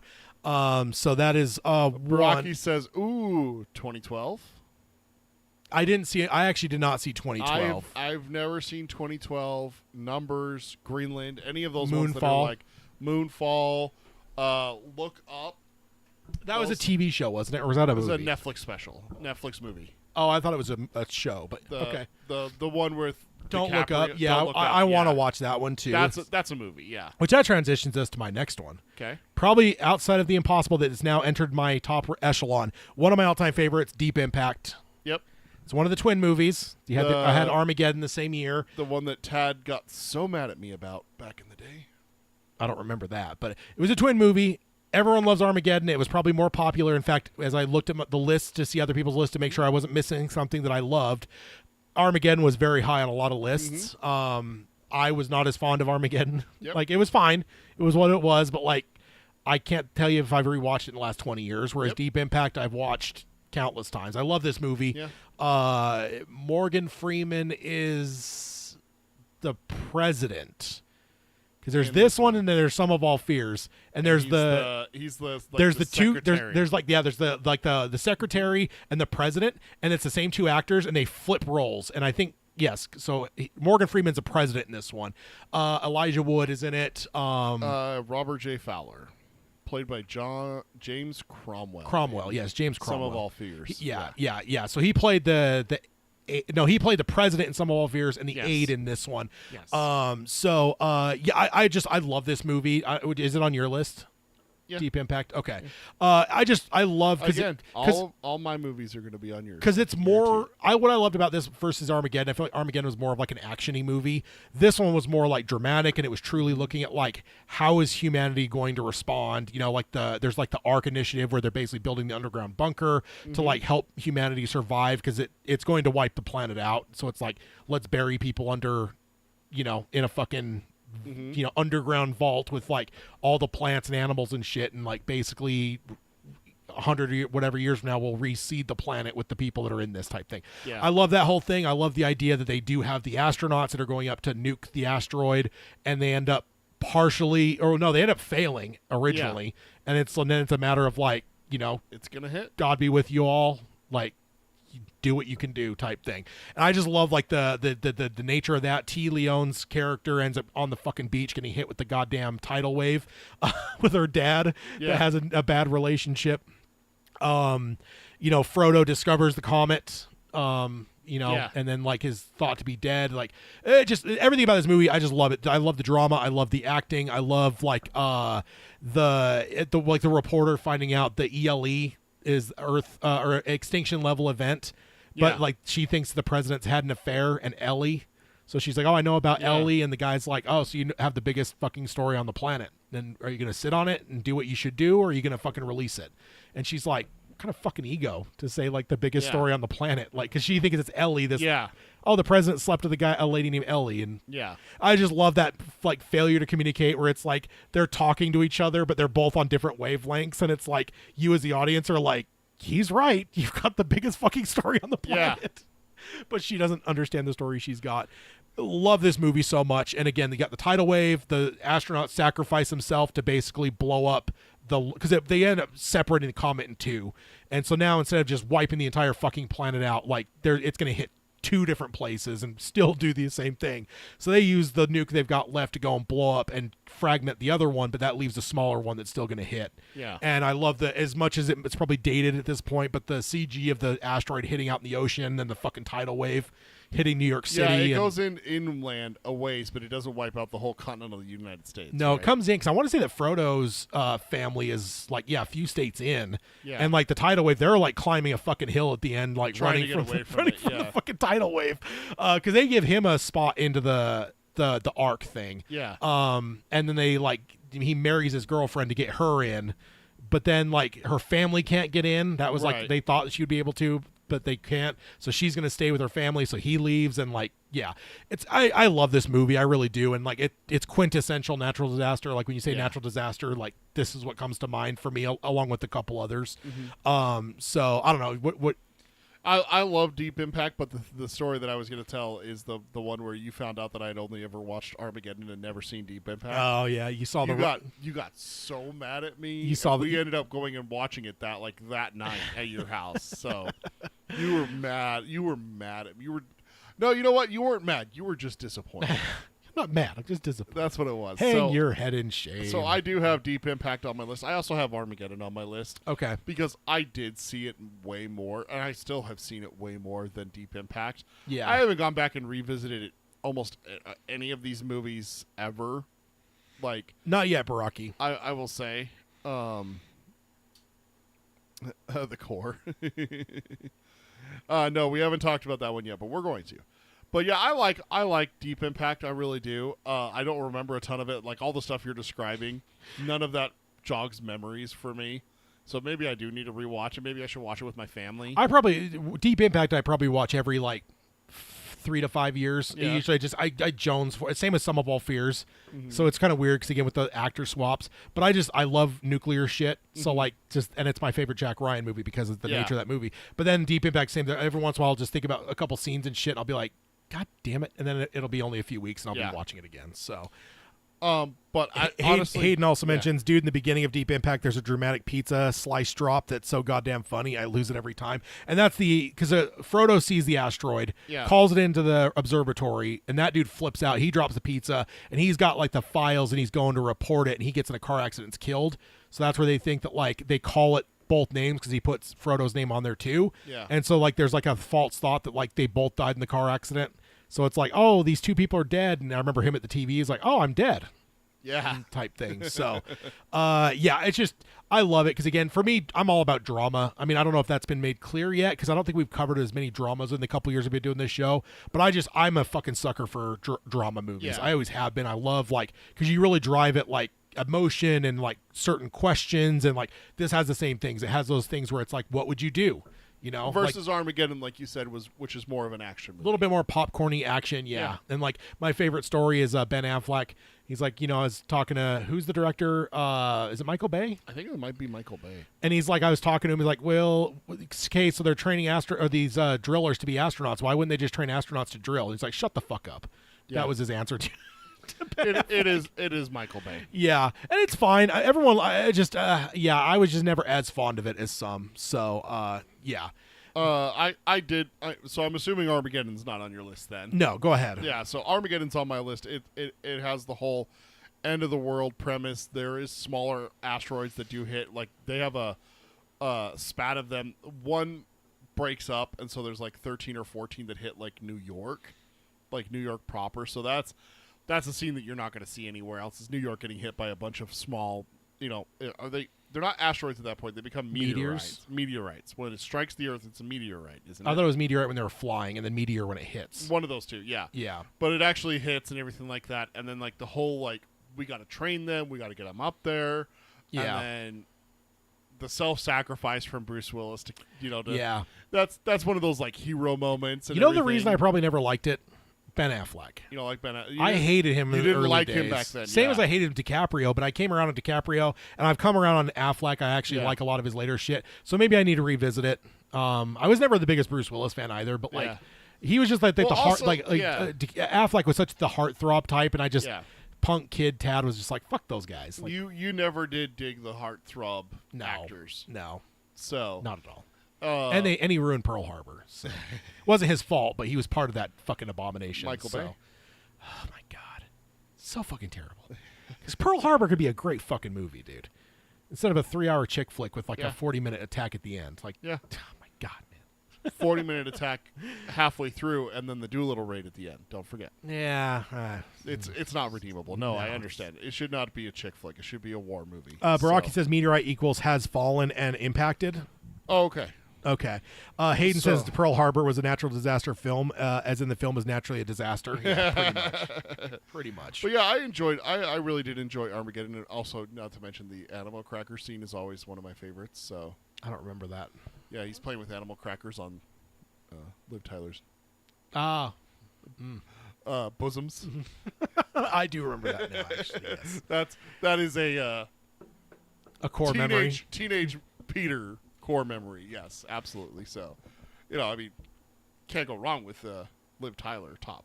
Unless she looks like her dad, which that happens sometimes. It does. She just makes a face every once in a while. Luckily, it's like, it's just a shot of just her chest. Stay below the neck. Below the neck, yeah. So that one, and then I'll transition into my next one. We got another. We got some. We probably don't have both, but there's another twin set of movies. That's where I'm going to transition to. Okay, cool. Is the one that I watched way more Volcano, of, right? which is the lesser of the two, in your opinion. And you got mad at me because I had never seen the other one. Is it Volcano? Is Volcano? Oh my god! And you got so mad at me because I had never seen Dante's Peak. I've forgotten. You I like saw that movie? What? I saw the wrong movies for both of them. Oh my god! For the asteroid coming to hit the Earth, and for the volcano. I movies. remember the Volcano trailers, and I remember just being Tommy like, "Dude, Lee that Jones, looks man. fucking cool." And I just remember going and seeing it and being like, it was okay, I guess, for what it was, but like, yeah, I'm a Dante's Peak kid. We own Dante's Peak on VHS too, as it went further, like got VHSs. I ended up getting that, and yeah, like there was a point that I was like, maybe I want to be not seismologist, that's earthquakes. I don't remember what it is. Volcanologist. Yeah, but I mean, I had my many things like paleontologist for Jurassic Park. Oh, yeah. I still have a fascination with twisters.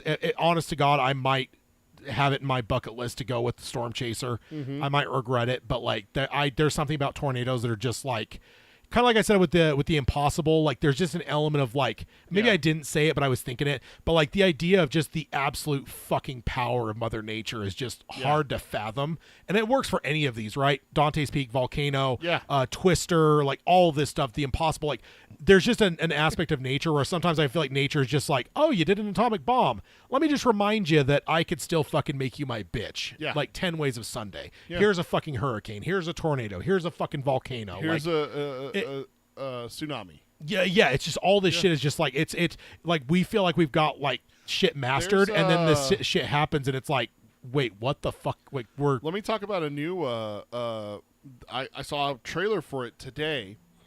Coming out on Apple TV Plus and in select theaters. It's called The Lost Bus. It's a new disaster movie.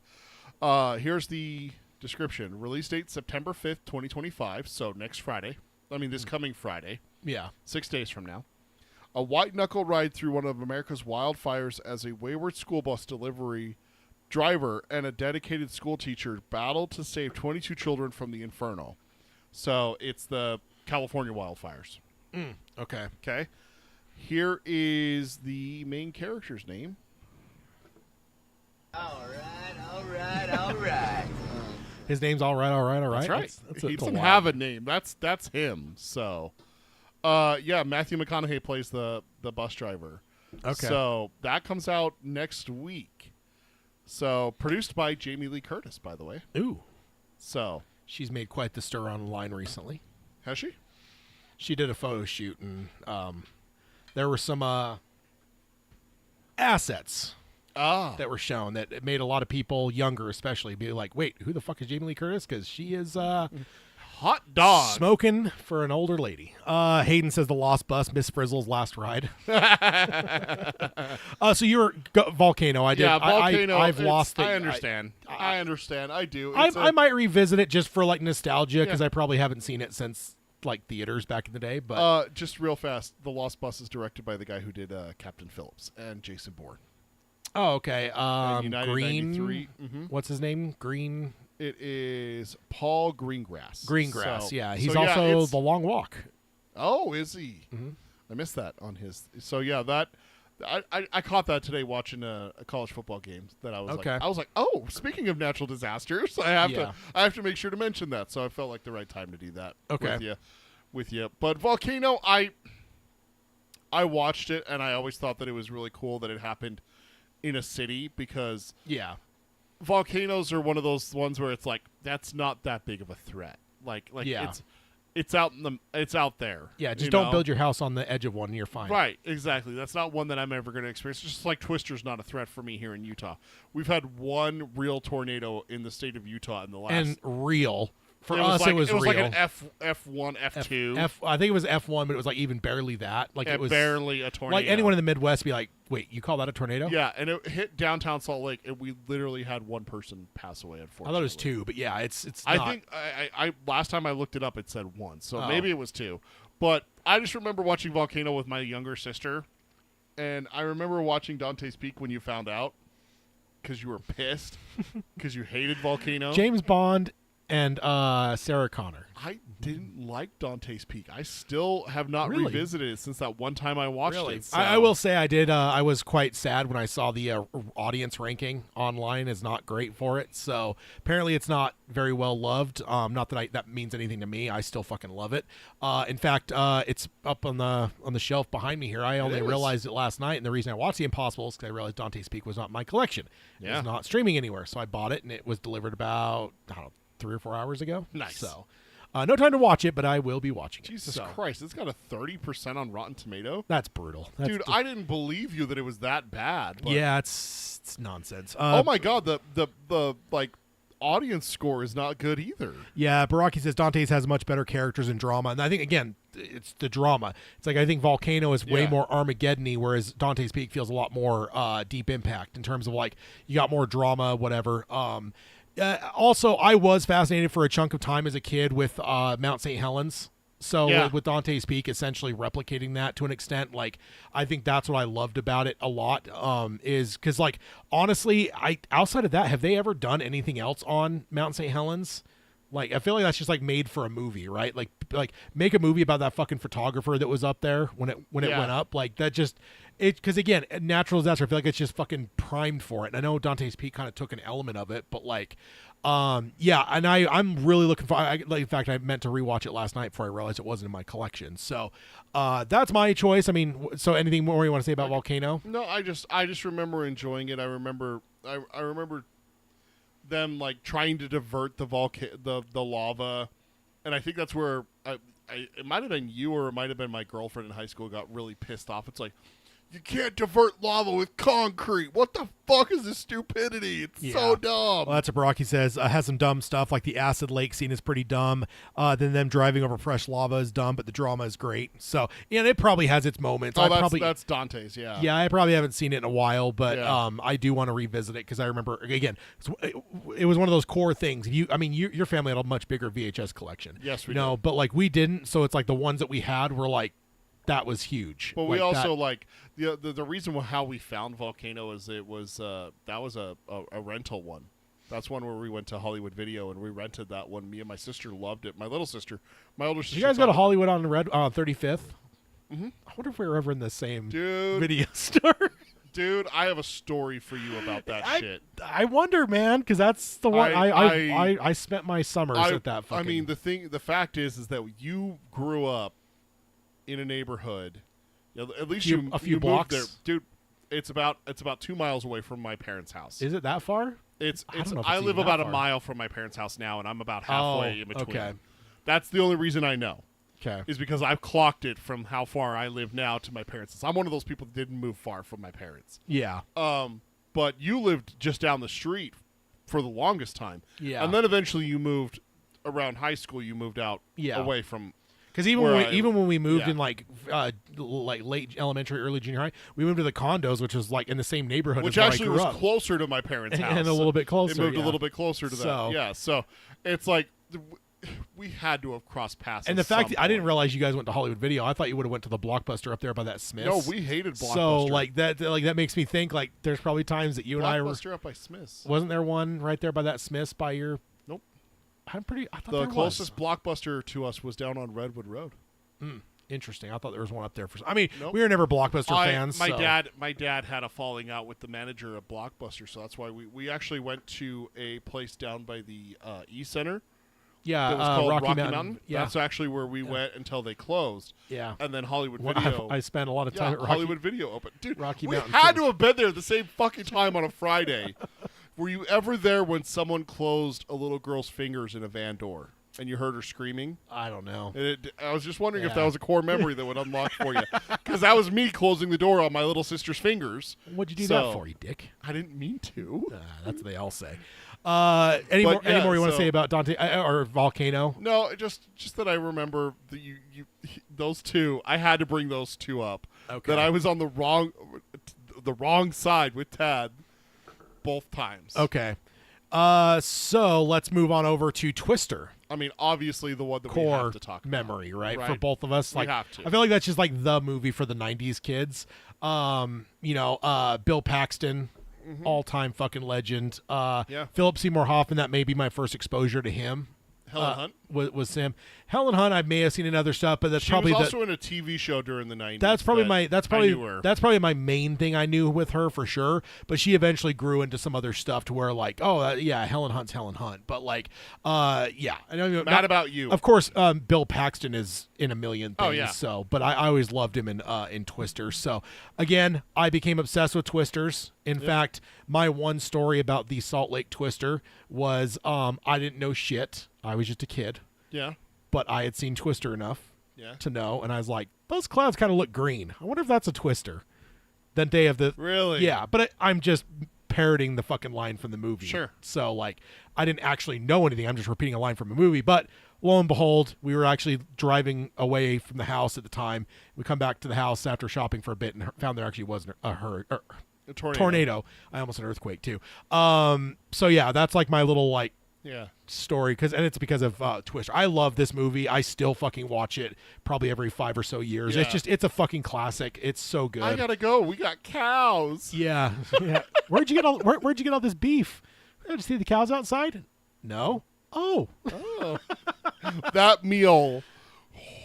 Oh, I mean, yeah, I want to salute the screen every time I see it. It looks glorious. Hayden for sure. says, I remember my mom didn't like taking me to Hollywood Video because they had a lot of horror and she didn't want us to see the covers. And I remember going to Rocky Mountain and sneaking into that room with the beaded door. Oh, the beaded door room. Hayden's sitting here getting protected from the horror movie covers, and me, I'm sneaking into the certain room at the Rocky Mountain Yep. Video. So Yep. I remember the Smiths you mentioned, which was close to my parents' house. I remember that they had a video rental place for a while, and there was a horror movie in there called The Rains of Kilimanjaro or something Kilimanjaro. We talked about this before. It's a killer monkey. There's droughts in Kenya. Kenya, I think is where Kilimanjaro is. There's droughts in Africa, and the baboons are starving to death because there's nothing, so they start killing humans. The cover of that was just terrifying to 10-year-old Peter. Yeah. Baraki says you mentioned Dante's Peak and Volcano, but no Pompeii, and then in parentheses, dumbest volcano movie of them all, but it's but the prettiest.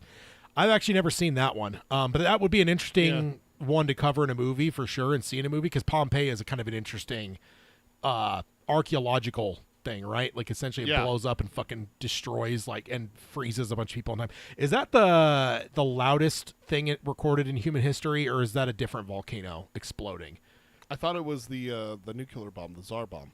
No. Oh, I thought it was. No, I want to say that. I mean, it's not necessarily recorded because it was like more a little, like hundreds of years back, but like because of like the accounts that they have, like I thought they registered it as like the loudest thing in 1883 eruption of Krakatoa volcano. Oh, in Krakatoa, Indonesia. not Pompeii. Okay, but still, produced the sound estimated at 310 decibels. Yeah, I want to say they have like people that got like damaged hearing from it, like countries away. The immense sound wave was heard thousands of miles away and was so powerful it circled the Earth multiple times. Yeah. So it's Krakatoa, not Pompeii. But either way, volcano stuff is again, I had my obsession with volcanoes for a while because of Dante's Peak.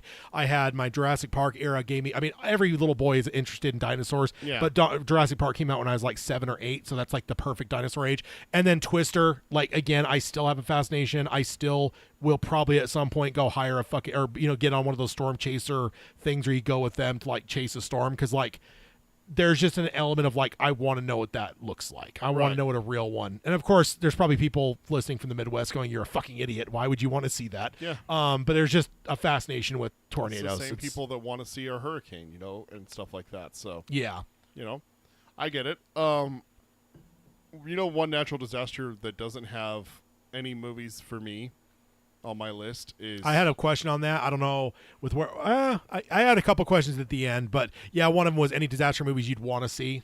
I've never seen a good earthquake disaster movie. That's one that I know there's San Andreas with The Rock. I never saw it. Earthquake adjacent. Earthquake. Because the impossible is technically an earthquake that caused a tsunami. But yes, I get what you're saying. No, an actual I think earthquake, I think it's hard because like... I don't. It's over so fast. It's over so fast, but also like, there's also part of me that wonders. Think about where movies come from. Hollywood, Hollywood's in Southern California. right? That's kind of a normal thing for them. But I would wonder, Is it scary? is it scary? Do they think it's scary? But there is part of me that wonders, like the San Francisco earthquake with the World Series, or was it World Series or baseball game? Either way, it was that the World killed Series. tens of thousands of people, right? Like the I freeway. don't think it was that. The high. freeway collapsed, and like, yeah, I thought that was like pretty high casualty. Like, to me though, there's part of me that thinks like, could you not do a movie where you essentially kind of go like like snapshot pictures, and maybe you jump around and see like various people. You know, you see someone that's up on that fucking high rise freeway that collapsed. Yeah. You got people that are at the baseball game. You got people like, I feel like that could be a great movie, because you're right. Like, I can't think of a lot, and there could be The only one that comes to mind is there's a movie called San Andreas, and it's with The Rock, but Yeah. it's his earlier stuff. So Yeah. I just looked it up. It is called the 1989 Loma Prieta earthquake. 63 killed, Oh, I thought there was a lot. 3,757 injured is all. I guess maybe I'm thinking of another one. I thought it was I thought There's the a one I was really- than about was earlier than the 80s There's too. a really 'Cause bad. that's almost the 90s. There's a really bad earthquake back in the either 19 zeros to 10 or 1910s in San Francisco. That killed tens of thousands. Maybe of that's what I'm people. thinking of. Yeah, and I think there was one mid-century too that was pretty bad as well. Because yeah, when you said 89, I'm like, no, I know that I said the World Series, but no, I think I was thinking of something else. 1906 San Francisco earthquake killed an estimated between 700 and 3,000 people. Yeah, there's That one, well, the one with that one though is that it wasn't necessarily the earthquake that killed people. There was a lot of fires that got out of hand with that one. So yeah. I will say, just when it comes to earthquakes, I experienced something when we went to San Francisco 2 years ago. Remember when we went to a 49ers game for my birthday, because I'm a huge 49ers fan. We went to the California Science Institute, or the Institute of California Science. I can't remember what the official name is. Dude, they have an earthquake room. Oh, okay. And you can select the different earthquakes. So we experienced the difference between the World Series earthquake and the 1906 San Francisco earthquake, and how much worse that one was. Yeah. And what they did is they would change like the slide, so it would look like San Francisco. It would look like the 1980s and stuff like that. So Yeah. that one was actually pretty cool. Brock has a good point. A comet you see coming, a fire you see coming. There's signs of a volcano erupt, hurricanes, and to a lesser extent tornadoes too. But with earthquakes, they just come out of nowhere, so it doesn't really lend itself to dramatic buildup. I So- guess the only thing that you can do with an earthquake is a post-earthquake movie. So you build up a little bit. Kind of like The Impossible, Right. Like within like 20 or so minutes, like the scene goes on with the tidal wave, but like it happens very early in the film, and then the rest of the fucking movie, like I would say that probably you're only a third of the way in by the time the tidal Right. wave's over. The rest of the movie is what happens after, and I do think with an earthquake Right. you have to do that, because I think That's what Brocky says. After effects drama, sure. Yeah, I think that with earthquakes. So now I will say, as ones that just lived through a relatively minor one compared to some others, but Oh, yeah. about what 5, 6, 7 years ago now. It was during 2020. It was during the pandemic, so it's 2020. Yeah. Yeah, because it's my fault, by the way. I've take full It credit. is for that. Tad's fault. I forgot about It's my this. fault. Because the night before, I was laying in bed and I was thinking, we're locked down. They're telling us don't leave the house. Wouldn't it be something if we had a fucking earthquake right now that would force everyone out of their houses? Yep. The next fucking day, like probably 8 or 9 hours later, Yeah. fucking earthquake hits you. The first one in 150 years that was sizable. That was able to be felt. And it was, and even sizable New Yorkers. I'm sorry, Californians and Alaskans would say you're a fucking retard to call that I think it was sizable, because it was a I think 5.7. It was a 5.7. I was gonna say, wasn't it like a 5. Yeah. No, 5.7, because I always remember because of Sam Fisher's shoots a 5.7. That's his pistol. caliber. Of his. For his pistol. Yeah. Before we get too far away from it, will you Google "In the Shadow of Kilimanjaro" for me? Why? That's the movie that terrified me as a kid. I just want Just you the to cover of it. I just want you to see the cover of it. Shadow of Kilimanjaro. Of course, that's. Of course, you would find that scary. Right? One of these days, I need to find a way to actually pull shit up real time on the screen. I don't think I've got what I need right now, but I see people do it on reaction videos and stuff. For like I think I can help. And you I with that. think I probably know how to, but that I just need to work it out and get the mechanics of it so that we can actually pull stuff up Yeah. on the fly. Yep. Yeah, because I would love to be able to do that. Hayden says when the earthquake happened, I jumped out of bed and ran to check on my whiskey bottles. That's fair. I mean, my biggest worry that day was my movies. I was like, I don't know. I was literally drying off after getting out of the shower, so I was like, earthquake, get to the doorway, because I didn't know. I Yeah. found out afterwards that you're not supposed to get to doorways anymore. So I ran into my daughter's room, who was 7 at the time, wrapped in a towel, and yelling at my wife to get out of bed. And we met in the doorways, and we were like 3 feet apart from each other as it was, and then it finished, and I was Yeah. like, Yeah. that was an earthquake. Yeah. So with Twister though, Baraki looks at the movie cover. Oh, look, it's Oi. No, it's not. I mean, You stop that. that's what Jake would say No, he would not. because he was attacked viciously by a beast like that. You're the worst. Okay, so with Dante's, or I'm sorry, Dante's Peak. With Twister though, Yeah, let's this talk one, Twister. this one is just, I mean, if I made a top 10 list for like my childhood movies, this is probably on there. I just fucking adored this movie. I had an obsession with tornadoes for years because of this movie. Of course, Twisters just came out a couple years ago, which was I went and saw because that the one I original. did watch when you announced this one. I did go and I was like, okay, I'm going to go watch Went this. and watched Twisters. Twisters. Which didn't you love that they kind of flipped on its head where like your heroes were working for the shitty side of things, which Yeah. is like the perfect way to spin the original, right? Because the original you had fucking Princess Bride homeboy. Carrie Elwes. I can never say his last name right. You know, so you got them playing like the evil corporate sinister motherfuckers, and then you got like the ragtag group, and like in this new movie they flipped it on its head where like the more ragtag group are more villainous. Yeah. Or no, I'm sorry. No, but they're aligned with the corporate side, so the hippy dippy ones look like they're just like, you know, maverick, you know, devil may care, like Yeah. whatever. But then the main characters end up realizing like, oh shit, no, these guys are like using their influence to like help people, give out Yeah. water bottles. Yeah, you and, didn't realize at the time because it kind of made them look like influencers. Yes. Which makes them look bad because influencers do not have necessarily the greatest reputation because they're live on YouTube and we're streaming and like the video Selling and subscribe and t-shirts. here's a t-shirt, buy a t-shirt, buy a Yeah. mug, you know? Yeah. It's like, you pieces of But shit. then you end up finding out they're using all that money to like buy like sack lunches and water bottles and yeah. help people, you know, and everything like that. Yeah. And it had its And then ridiculousness you find too. out, and then you find out that the good guys are actually the ones that are like, oh, we'll come and buy your land from you instead of you having to rebuild. Here, we'll give you 30% of what it's worth. Yeah. Piece of shit. Yeah. What there was dog peril in the first one, wasn't there? Was it when the house is collapsing? When was it May? Yeah, she has a dog. She has the dog and then Yeah. you're like worried the dog's going to get killed in there. So Don't hurt the dog. yeah. Hayden says Twister draws you in a roundabout way. Da-dun. Uh We need a da-dun. we talked about that at one point. I guess we never No, drum roll. Drum roll. Okay, Yeah. that's what it was. All right, as I say, I remember having a drum. Yeah. So, but yeah, Twister is just like I said, it's an all timer for me. It's Oh, one of my it's all so time good. favorite movies, and to an extent, Twisters I really enjoyed. I thought it was a decent, like, because it's weird. It's not a remake. It's not a sequel. It's like it's just another movie. And like when you see that up with the director, he's like, "Yeah, no, we're not remaking. We're not rebooting. We're not even doing a sequel. Like, there's like tributes to the original, Yeah. you know, throughout. But like beyond that, like yeah, it's like I almost even wonder at times like, should it even be called Twisters? Like, or Yeah. should you call it something else? Because it just doesn't feel like it's related to the original movie at all. So, yeah. I love it. I remember just as a kid, like thinking, like, imagine having that fucking car with the speaker on top that you could just play music for whatever.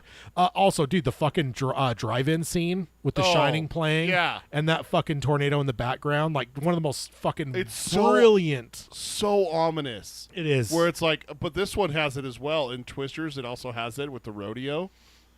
Where it's Yeah, like, the it's like rodeo they is- kind of go hand in hand. But night is terrifying to me because, like, I don't think I'd ever realized until that scene in Twister. Oh, yeah. Where I never considered the fact that, like, it could come at night. Yep. And you wouldn't be able to, like, because, like, in my mind, I always saw, like, images of, like, oh, here's the 12 o'clock noon, this, you know, F3 coming through this fucking, you know, Corn Belt realm. And it's like, that's just the picture you have in your head of tornadoes. And, like, I had never considered, I guess the opening scene of Twister was the same way because I was at night, too. And there was where just, her dad gets. there was just an element where it's like that is fucking terrifying because It you is. wouldn't see it. It would just, it's like this black gaping maw. And yeah, you're right because that was the one where they ended up with the swimming pool and shit. Was that the rodeo? That's in the new one? rodeo, yeah. That was pretty like edgier seat stuff. Yeah, that was great. There's a actual video out there right now of a Twister that happened a month or two ago, where someone's just trying to record lightning, Yeah. and then when the lightning flashes, you see the fucking tornado, and it's just Yeah. like, "Ugh!" Didn't Twister do that as well? There's certain points where it's like dark and you don't really see until like lightning flashes and it like illuminates to where you see. It's the drive-in. Okay, yeah. It's just, I don't know if it's lightning. I think it might be power lines breaking, and then the sparks from that. Yeah. make it, but then lightning hits and stuff. It's just like, good God. such a good movie though, man. I fucking love it. Yeah. You know, you like the bad guys get their comeuppance, they end up getting offed. You know, Dorothy. Baraki says it is lightning. Okay, thank you. Yeah. Hayden says it's Twister and Twisters is in the same Win cinematic universe. I mean, ish. I don't remember the references they made to the original. Dorothy gets called out at some point. It was like it's vague, like because I remember thinking like I heard it was a sequel. So I was like, there was reference to their data that they gathered. Yeah, there's a few like things, but I remember maybe that's what it is in the computer screen. You see like Dorothy mentioned or something. Yeah. But like I remember thinking like, oh, this is going to be like. Isn't the events of the first one? They're wanting to research releasing the stuff into the tornado to get to data. dissipate it. Yes. No, that's the first one. In the first one, is to gather data. Yeah. That's where she gets the idea from to how to dissipate it. Is from that. Yeah. That's the only thing I caught when I was watching. Yeah, it's not a lot. Like I remember thinking, oh, it's going to be like Bill Paxton and Helen Hunt's kid or something. Nope. It's like I said, the director's like, yeah, we called it Twisters, but like in my mind, like this could have been called anything, and Also, it doesn't have that yeah. much connection to the original Also, movie. I gotta love the whole my entire squad got wiped out at the first of the movie, and then I decided to come back for one last mission thing with a girl who's what 25, 26. Yeah. You know, it's like Yeah. it's like, oh, okay. We're just gonna flip the age thing here and just have her be young and attractive, and it's not the grizzled vet who lost his squad and everything, you know. Yeah. Yes, Baraki, absolutely. We will. Yeah. Good night, sweet prince. For Bill Paxton. Bill Paxton's absolutely one of the touchstones of my childhood. Yeah. Michael Biehn, another big one. Oh, yeah. But like Bill Paxton, man, I mean, he holds the just like Predator 2 was. We had it on VHS. Oh, yeah. So Predator 1 is objectively a better movie, but I did not see Predator until I was probably in high school. But Same. Predator 2, I saw it 100 times because we owned it on fucking VHS, man. Yeah. So Bill Paxton in there, Bill Paxton in Aliens, Watch 'em Twister. candy. Like, oh, dude, brilliant. I've got Tombstone. King Willie, one of my all-time favorite. Yeah, Tombstone. He's on the other side. It's on the other side. And Tombstone, yeah. Bill Paxton is just, he's up there. Like I said, Michael Bihn's in there too. Hayden said I would give Paul Walker again to bring Bill back.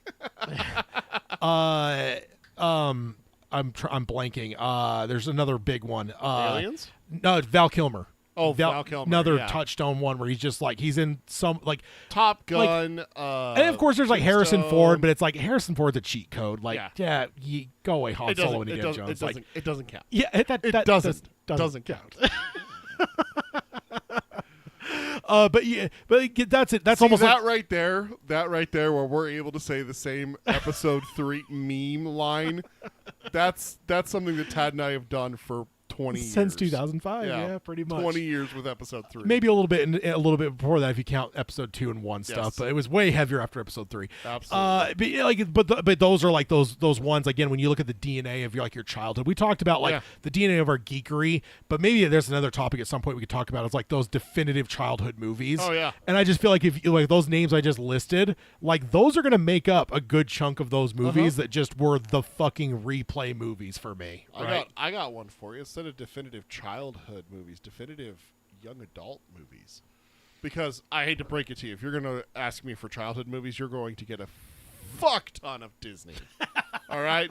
Because I did not grow up watching that many rated R movies. I guess I can name you the 2 rated R movies that I saw before I was 10. For me, I would so- say childhood means all the way through like 18. Like Okay. your childhood is till you're an adult. Well, that's what right? I'm saying is we could break it up and do young adult, where we do high school and on, because that's when I met you. Yeah. And that's where we could see a lot of development for me. That'd Yeah. be kind of interesting to see because. But I mean, you got versus- things like Tremors and stuff that you grew up watching. so- I'll tell you right now, Ted. I watched like 3 rated R movies But they don't even have to be rated. I mean, before there's a high lot of school, PG-13 movies you probably watched that. I mean, was Tremors rated R? Yeah, they said fuck like 12 times. See, I don't clock it because I just So. watched it all. So like, for me, a lot of times it's hard for me to pin down. Tad has a list from his young adult favorites from Beyond the Beaded Door. Dude, It's like Ralph. I forgot about like- the Beaded Door until you said Like that. Ralph Wiggum walks in at the one point when they're like they took over comic book guy's shop. Yeah. And Ralph walks in that room. Everybody's hugging.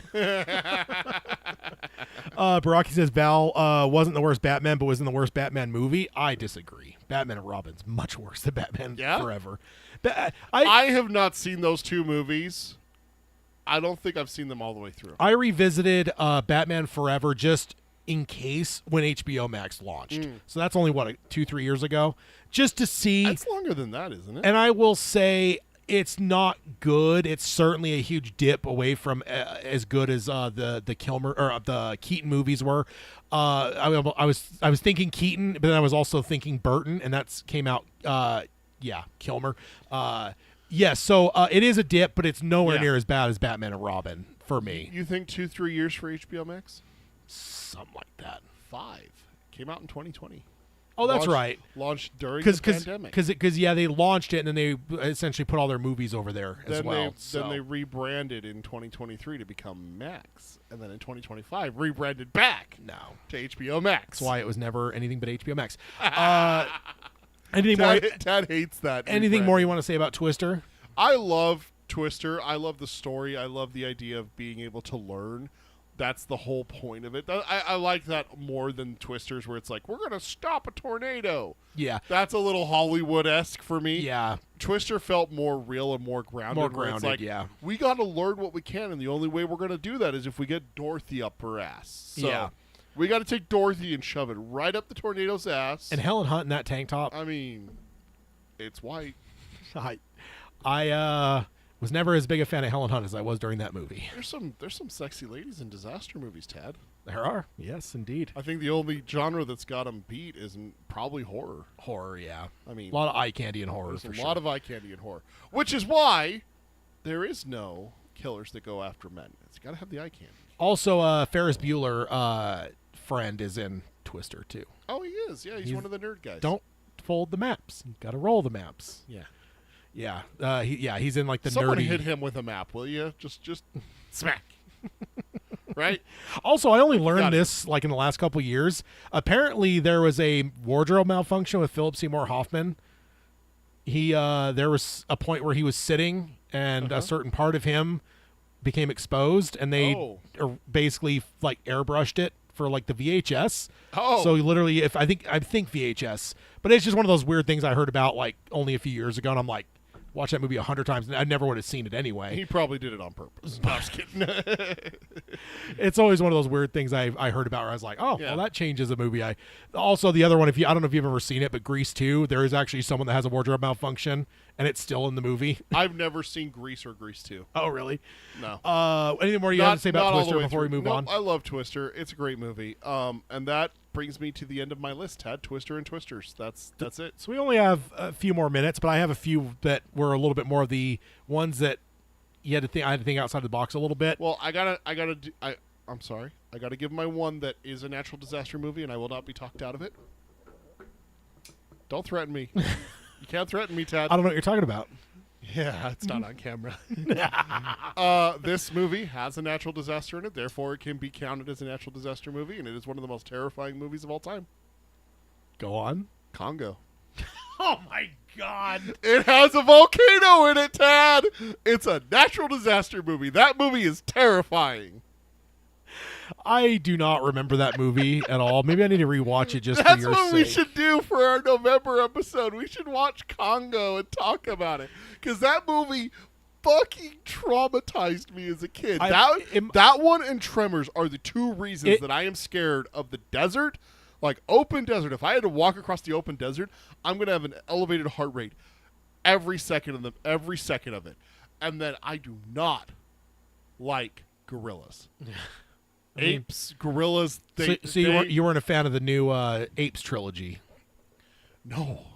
Like no, they're smart when in that one. When that Golden Gate Bridge, when they're just fucking swarming God, no. with primates. It just reminded me of Congo. Oh my God! I'm telling you, not a natural disaster. It's a natural disaster movie. But- a volcano erupts in it. But one, I'm just gonna hit briefly. I just saw it last year for the first time in my horror marathon. Crawl. Oh, that's the With the that's flood. the one in the where it's a hurricane and it floods and she's trapped in a house with basement like 4 or 5 With alligators. Gators, yeah, and then there's like Yeah. electrified water in one spot, so she's like basically boxed in with like gators. It's like a escape room. Yeah, but real. But it's like what you were saying earlier, though. The water is rising slowly to the point where she's going to run out of room and she's going to be killed. Like gators, or you got like it's a brilliant, like almost escape room type movie, and it is a natural disaster. It is natural disaster, 100%. But I was not traumatized by the Wizard of Oz. Thank you, Baraki. How dare you? I mean, those flying monkeys, man. Those They didn't scare me.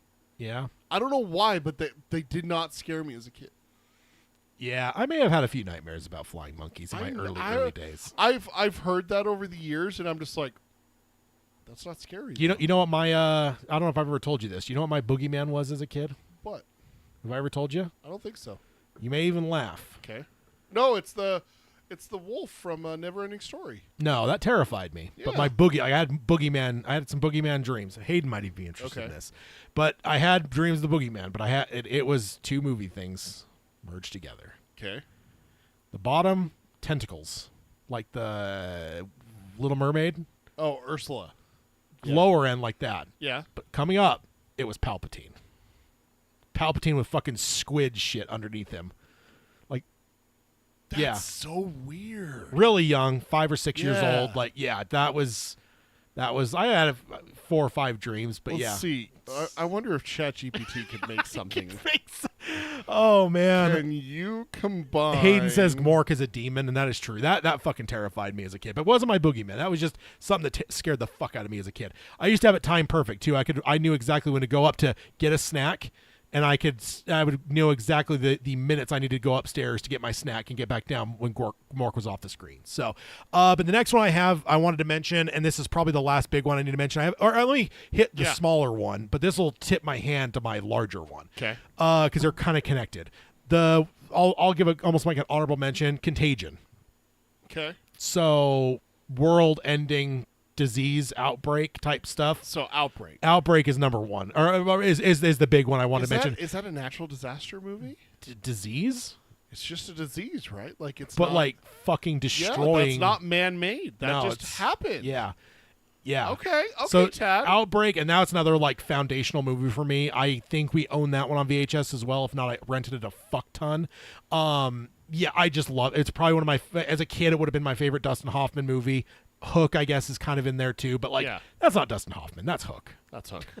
So That dude's gone. yeah, he is Hook pretty Hayden much. says, "Dude, I didn't know you had a tentacle fear." No, I don't know what it was. It was just something about the kid part, and she didn't scare me in Little Mermaid. Yeah. In fact, I cheered for her. Of course you did. She was great. Is there a bad guy you haven't cheered for? Can you name me one bad guy you haven't cheered for? That is a tough question. That is a really tough question. I don't know. I mean, I don't know. Veruca Salt, maybe, who's that? from Willy Wonka. The little bitch with the Oh. golden egg geese. Yeah. She's a villain, right? I mean, I guess, you know. The Gum Girl, though, is the actual hero, and she's who should have won. Really? Have you seen that? There's like a fan theory out there about it. No. Where it's like basically like 'cause the one with the gum, right? It's like, hey, she has all this knowledge about candy. She's super passionate about it. Yeah. Like, yes, she kind of rubs people the wrong way, and like the whole thing is like, well, don't like CEOs and shit need to kind of have like a certain whatever. There's a whole thing about it where she would actually be a better person to run the company than Charlie would be. It's an interesting thing, but yeah. So Outbreak though, got the Ace Ventura monkey. Yeah. Because he was in what, Ace Ventura, this And Friends. Monkey Business. And Friends. I don't know anything about that, Yeah. but was it Monkey? What was the one with? Is it him and a kid in a hotel? Isn't that? Or no, that's Dunstan checks No, in. I was gonna say, isn't that There- Hayden's favorite movie? Dunstan checks There was in? there was a movie with this monkey and a kid, and I don't remember what it is. Is that monkey on IMDb? Does I'm IMDb have looking. animals? Hang on, Chad. No, Dunstan checks in is the chimp. But there's He is on fucking Internet Movie Database. He is an actor listed as Binks. Binks. Okay, what is B-I-N-X. what is Binks in? He is Outbreak, in Ace Ventura. Outbreak, the two Ace Venturas, and George of the Jungle. George of the Jungle is probably what I'm He's thinking Little of. Monkey.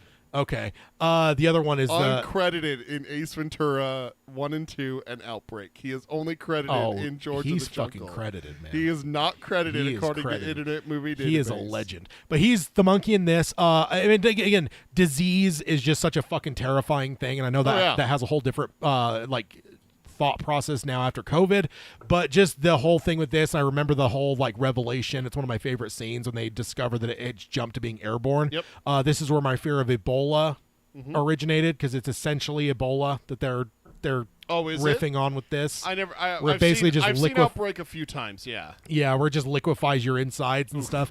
So yeah, no, and of course, it's somewhat dramatized and Hollywoodized, but I love this movie. I love the virology is something that's fascinating to me because of this movie. I grew up watching it. I believe we owned it. So I mean, there's another reason that you love it too.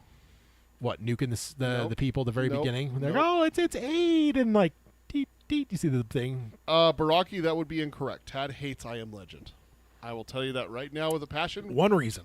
I will tell you there's one reason and one reason only, and we do not speak his name. And the worst, he gets mad and slaps people when you speak names. The worst part about it is everyone hates him now. Yeah. And now I feel like a hipster where I'm like, I've hated him for decades. I hated him before you. Yeah. I hated him before it was cool. I just hated him because he was no comment. We're not going there. I will say, of the movies of his I can maybe stomach, that was probably closer to the realm of it was a decent movie for sure. You saw I Am Legend? Yeah. Oh, I didn't think you would ever see it. I don't remember much of it, but yeah, because it's horror-ish, right? Yeah. But the worst horror is that he's in it. But no, you probably watched it just because you found out that he kills the dog. No, I knew the dog was dead, though. Oh, okay. Just like Marley and Me. The first time I saw that trailer, I'm like, that dog's dead. That dog is fucking dead. Baraki brings it up. Have you seen The Crazies? Oh, yeah. Hayden and I. That's a great movie. That's one of the early ones I exposed Hayden to, man. I love that movie. Hayden lost his fucking shit, dude. Went with a bunch of people that Hayden grew up getting homeschooled and going to church with. Oh. And Hayden was screaming fucking profanities at the screen. It probably wouldn't have the same effect on him now because he's desensitized, but this is early Hayden horror movie, man. Crazies is a big. Yeah. It's in my collection primarily because of those memories of it. So I did love that one. Awesome. But yeah, Outbreak. No, there's another reason why you love Outbreak, and I'm telling you right now, I'm kind of ashamed of you for not saying it. I don't know. I don't know what you're. What is your favorite non-Dark Tower Stephen King book? I mean, The Stand. Yeah. But The Stand, I came to The Stand. I would have seen Outbreak countless times. No, before. I know, but there's a link between Outbreak and The Stand. Yeah. Although, wait, what year is Outbreak actually? 1995. Oh, maybe it doesn't predate then, because I did see. Yeah, it is 1995. Look at me. Because it's in my breaking my brain a little bit because The Stand is 94, and I did watch that when it debuted on NBC or I don't remember. It's NBC. ABC was it for sure, but I don't remember if they did it. No, it's CBS, isn't it?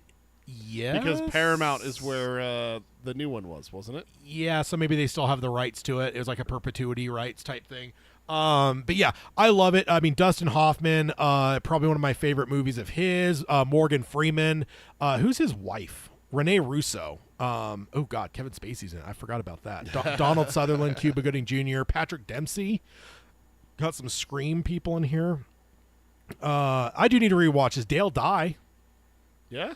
Good old military guy there. I love this movie. I love that moment when they find out that it's become airborne. Yep. And then when they're trying to hunt the monkey at the end, trying to capture it to get the, whatever. It's just a great movie, man. It's as natural disaster as it comes. I think your general impression is natural disaster, tidal waves, and fucking thousands of people dying. Absolutely. But ultimately, is a disease not a natural disaster? It's killed. There's been more people killed. Bye, Hayden. All right, yeah, see ya, Hayden.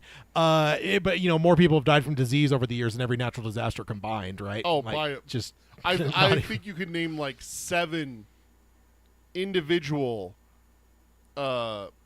diseases that surpass everything else. That surpass every natural disaster combined. Yeah. I think the Black Death, the Spanish flu, I would hesitate to say maybe COVID even. Yeah. Like, so there's a ton of those throughout history. So. Yeah, for sure. So yeah, I did love Outbreak. You got the military aspect. You got like the whole like science versus military, which is always a big thing. Yeah, just great movie. One of my all-time favorites. And again, I grew up watching it, so that I have that on my list as well. And then that is the end of my list. So, That's awesome. And that pretty much puts us at time, which means that we end up not, which is weird. I thought for sure we'd end up covering a lot of news because like we were gonna have a ton of news on this one because I didn't know what we were doing. Yeah, we didn't talk about it beforehand. No, so. we didn't. I just completely threw this, but that's what I thought. It's like we both came up with a list, and we end up just talking through them. Like that could be a 45-minute conversation, or maybe it'll eat up everything. And we also took the very beginning to finish off that director discussion, and we did and we did have a lot of conversation during reading watching so. Exactly. So no, it worked out fine. I mean, ultimately, like, we're not necessarily a news podcast, so as much as we've covered news over the first couple of years of the podcast, like, I don't necessarily see ourselves. I think it was always more of us responding to it. So like, and it doesn't mean at some point we won't, like, maybe just say like maybe we'll just do a news episode because there's some shit that we haven't covered or whatever. So yeah, I don't know. Any last thoughts on? I have one last thought. So I went to ChatGPT and I asked, "Can you combine lower half of Ursula and the top half of Emperor Palpatine into a picture, please?" It started thinking. It's been thinking, and it just came back and said, "This image generation request did not follow our content policy." And I will say it isn't. It's probably copyrighted. I mean, both of those are owned by Disney. And it wasn't necessarily. I'm probably going to get hit on the way home, Winter Soldier style, by a fucking Goofy. Yeah. But I will say it wasn't necessarily her. It's just that's what I think of. Like, it was just like it was like an octopus Palpatine mix. So, and then so is there any other disaster movies you'd want to see that maybe hasn't happened other than you said earthquakes that haven't happened? I mean, a really good one that would be interesting to see is one that people have talked about for years. Is give me a Yellowstone volcano disaster movie. Which would be an end of the world It movie, would be right? Recently, I've seen a couple of videos where they're like, people are overplaying this way too much. This would be the end of most of North America, but not the end of the world. Australia's not going anywhere. But nuclear winter isn't. It's been, that's where the videos are talking about that the power behind the Yellowstone volcano is not nearly as high as people have said. So if you took it and with that premise dialed it back a little bit, you start looking at a Day After Tomorrow, Deep Impact kind of. We only want to learn. We're going to lose the western United States from the Mississippi west. Hey, we got to figure this out. We want to listen to the alarmists, though, right? I mean, if we want to look at a global extinction kind of thing, that's the Yellowstone volcano. And I'd rather be here because we'll be wiped out immediately. I'd much rather that than be in a nuclear winter and starve to death. Last or time I looked suffocate. at it, we are in the we're not fucked. Immediate death zone. Oh, yeah, I'm pretty sure. All right, my one last question. Of your list or of the list we discussed, you can add any mine. Which would you least like to experience? Which would I least like to experience? I probably got to go with tsunami. I'm a good swimmer in a swimming pool.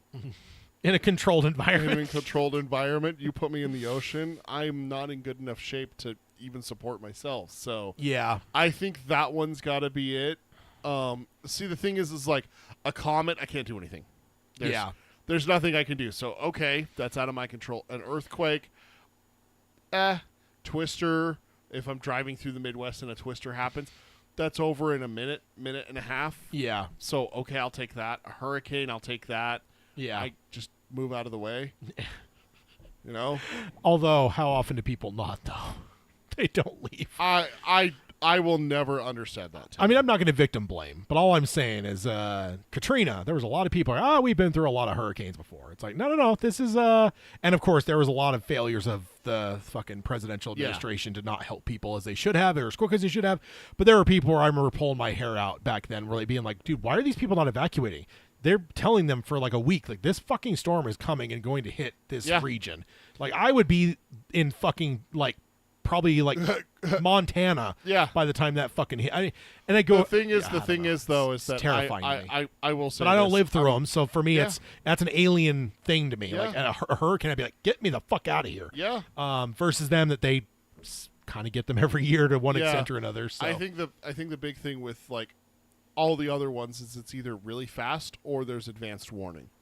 Versus tsunami, yeah, there is no warning. 'Cause that's- I mean, they've gotten better about it now. a bit. But the impossible, that's what they said, is like in Thailand they had no warning There's at no all. warning at all. So yeah, So now that one, we've had a plus- couple in the last couple like weeks. Yeah. I've seen texts where it's like there's a There was- tsunami alert. There was in- one last month where there was a tsunami warning for Hawaii. Yeah. The biggest island in Hawaii had And one. I want to say Australia. In the last like 3 or 4 months, there's been like 2 or 3 where I've seen alerts where it's like like these regions have just gotten or have got tsunami alerts. Yeah, they like 'cause- evacuated. There was some shit with Oprah Winfrey. Apparently, she owns a section of Hawaii, yeah. and her private road cuts across, and she wouldn't open it, so all the refugees had to go around the island. It's like, oh, Yeah. Well, no, she got in a bunch of trouble. Didn't she buy a bunch of land after the fires? She bought Yes. cheap land and shit. Yeah. in Hawaii yeah.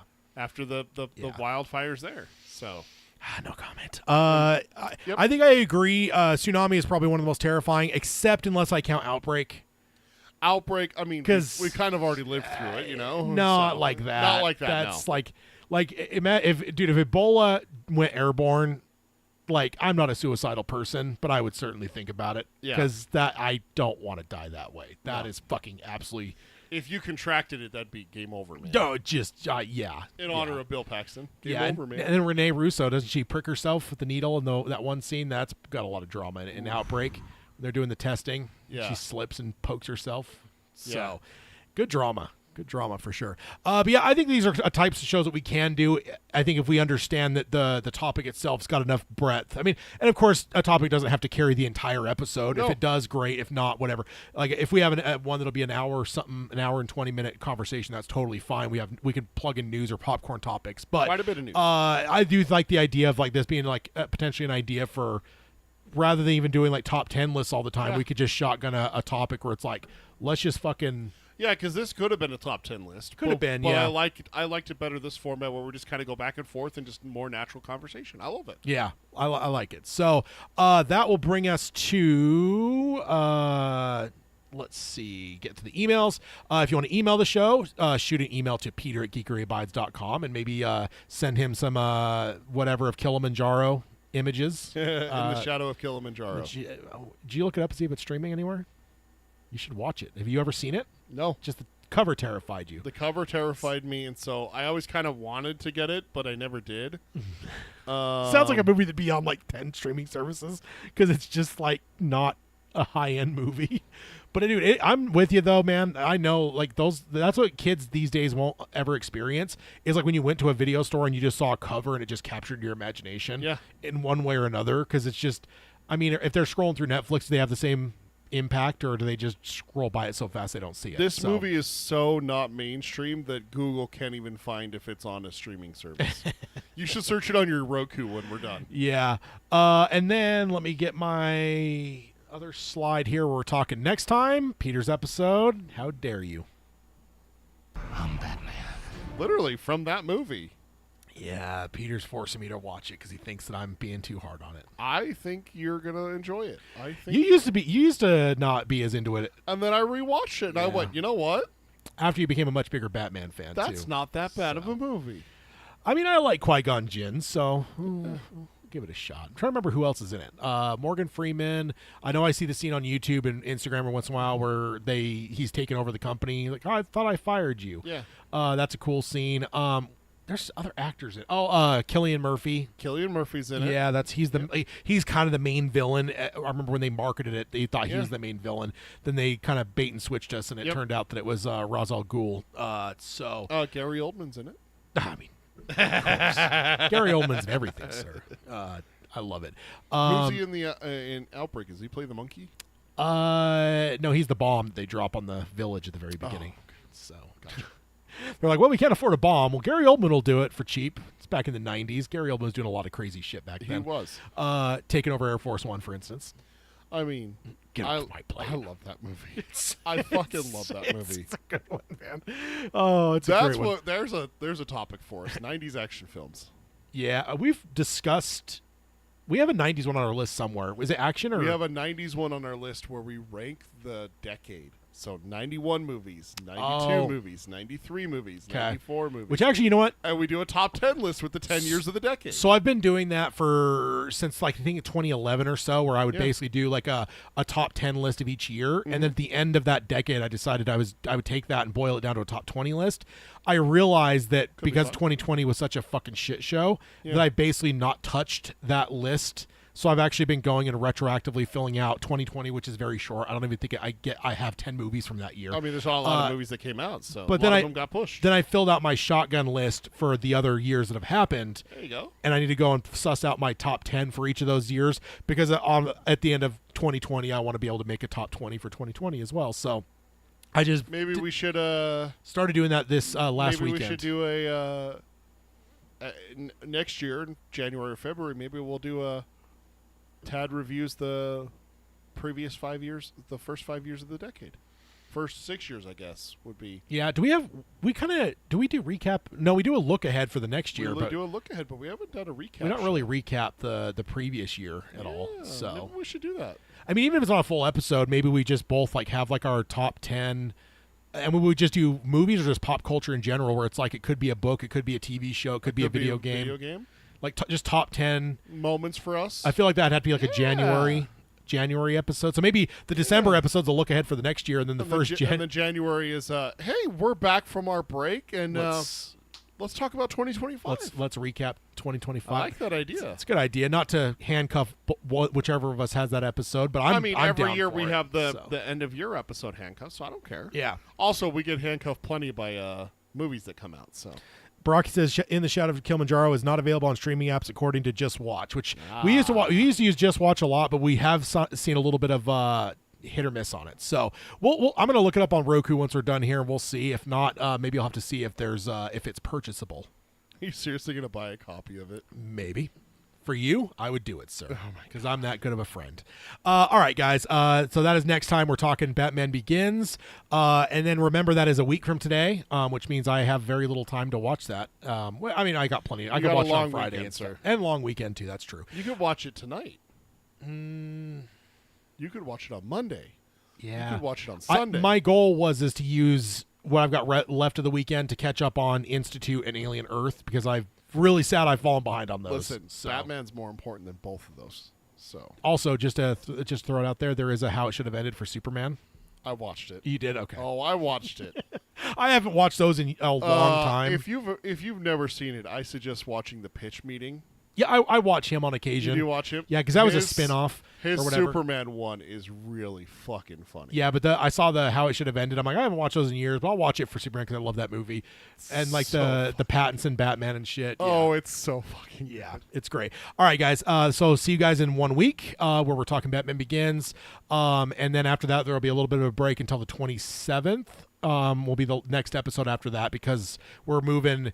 It would be whatever. The 13th. It would be the 13th, but that's being moved forward because of my vacation, and then that'll put us back on track for the 27th. So that will be short turnaround, and then there will be a big break, and then we'll be back. So until then, I'll sign off as I always do by saying, love what you love, let your geek flag fly high, and to hell with anyone that says anything to you about guilty pleasures. I remembered it this time. Good job. It's gonna blow. Oh, what is that from? A volcano. Oh, I was thinking Porkins. It's gonna blow. Or no, that's not Porkins. That's that other fucking random pilot. Porkins is just that useless shit that just goes, I can hold it. And, hey, then he goes boom. Han Solo does the same thing. Come on, baby, hold together. See, it just he actually holds it together, unlike him. It's because that X-wing couldn't hold the greatness that Porkins is. All right, guys, we will sign off and see you next time. Bye, everyone.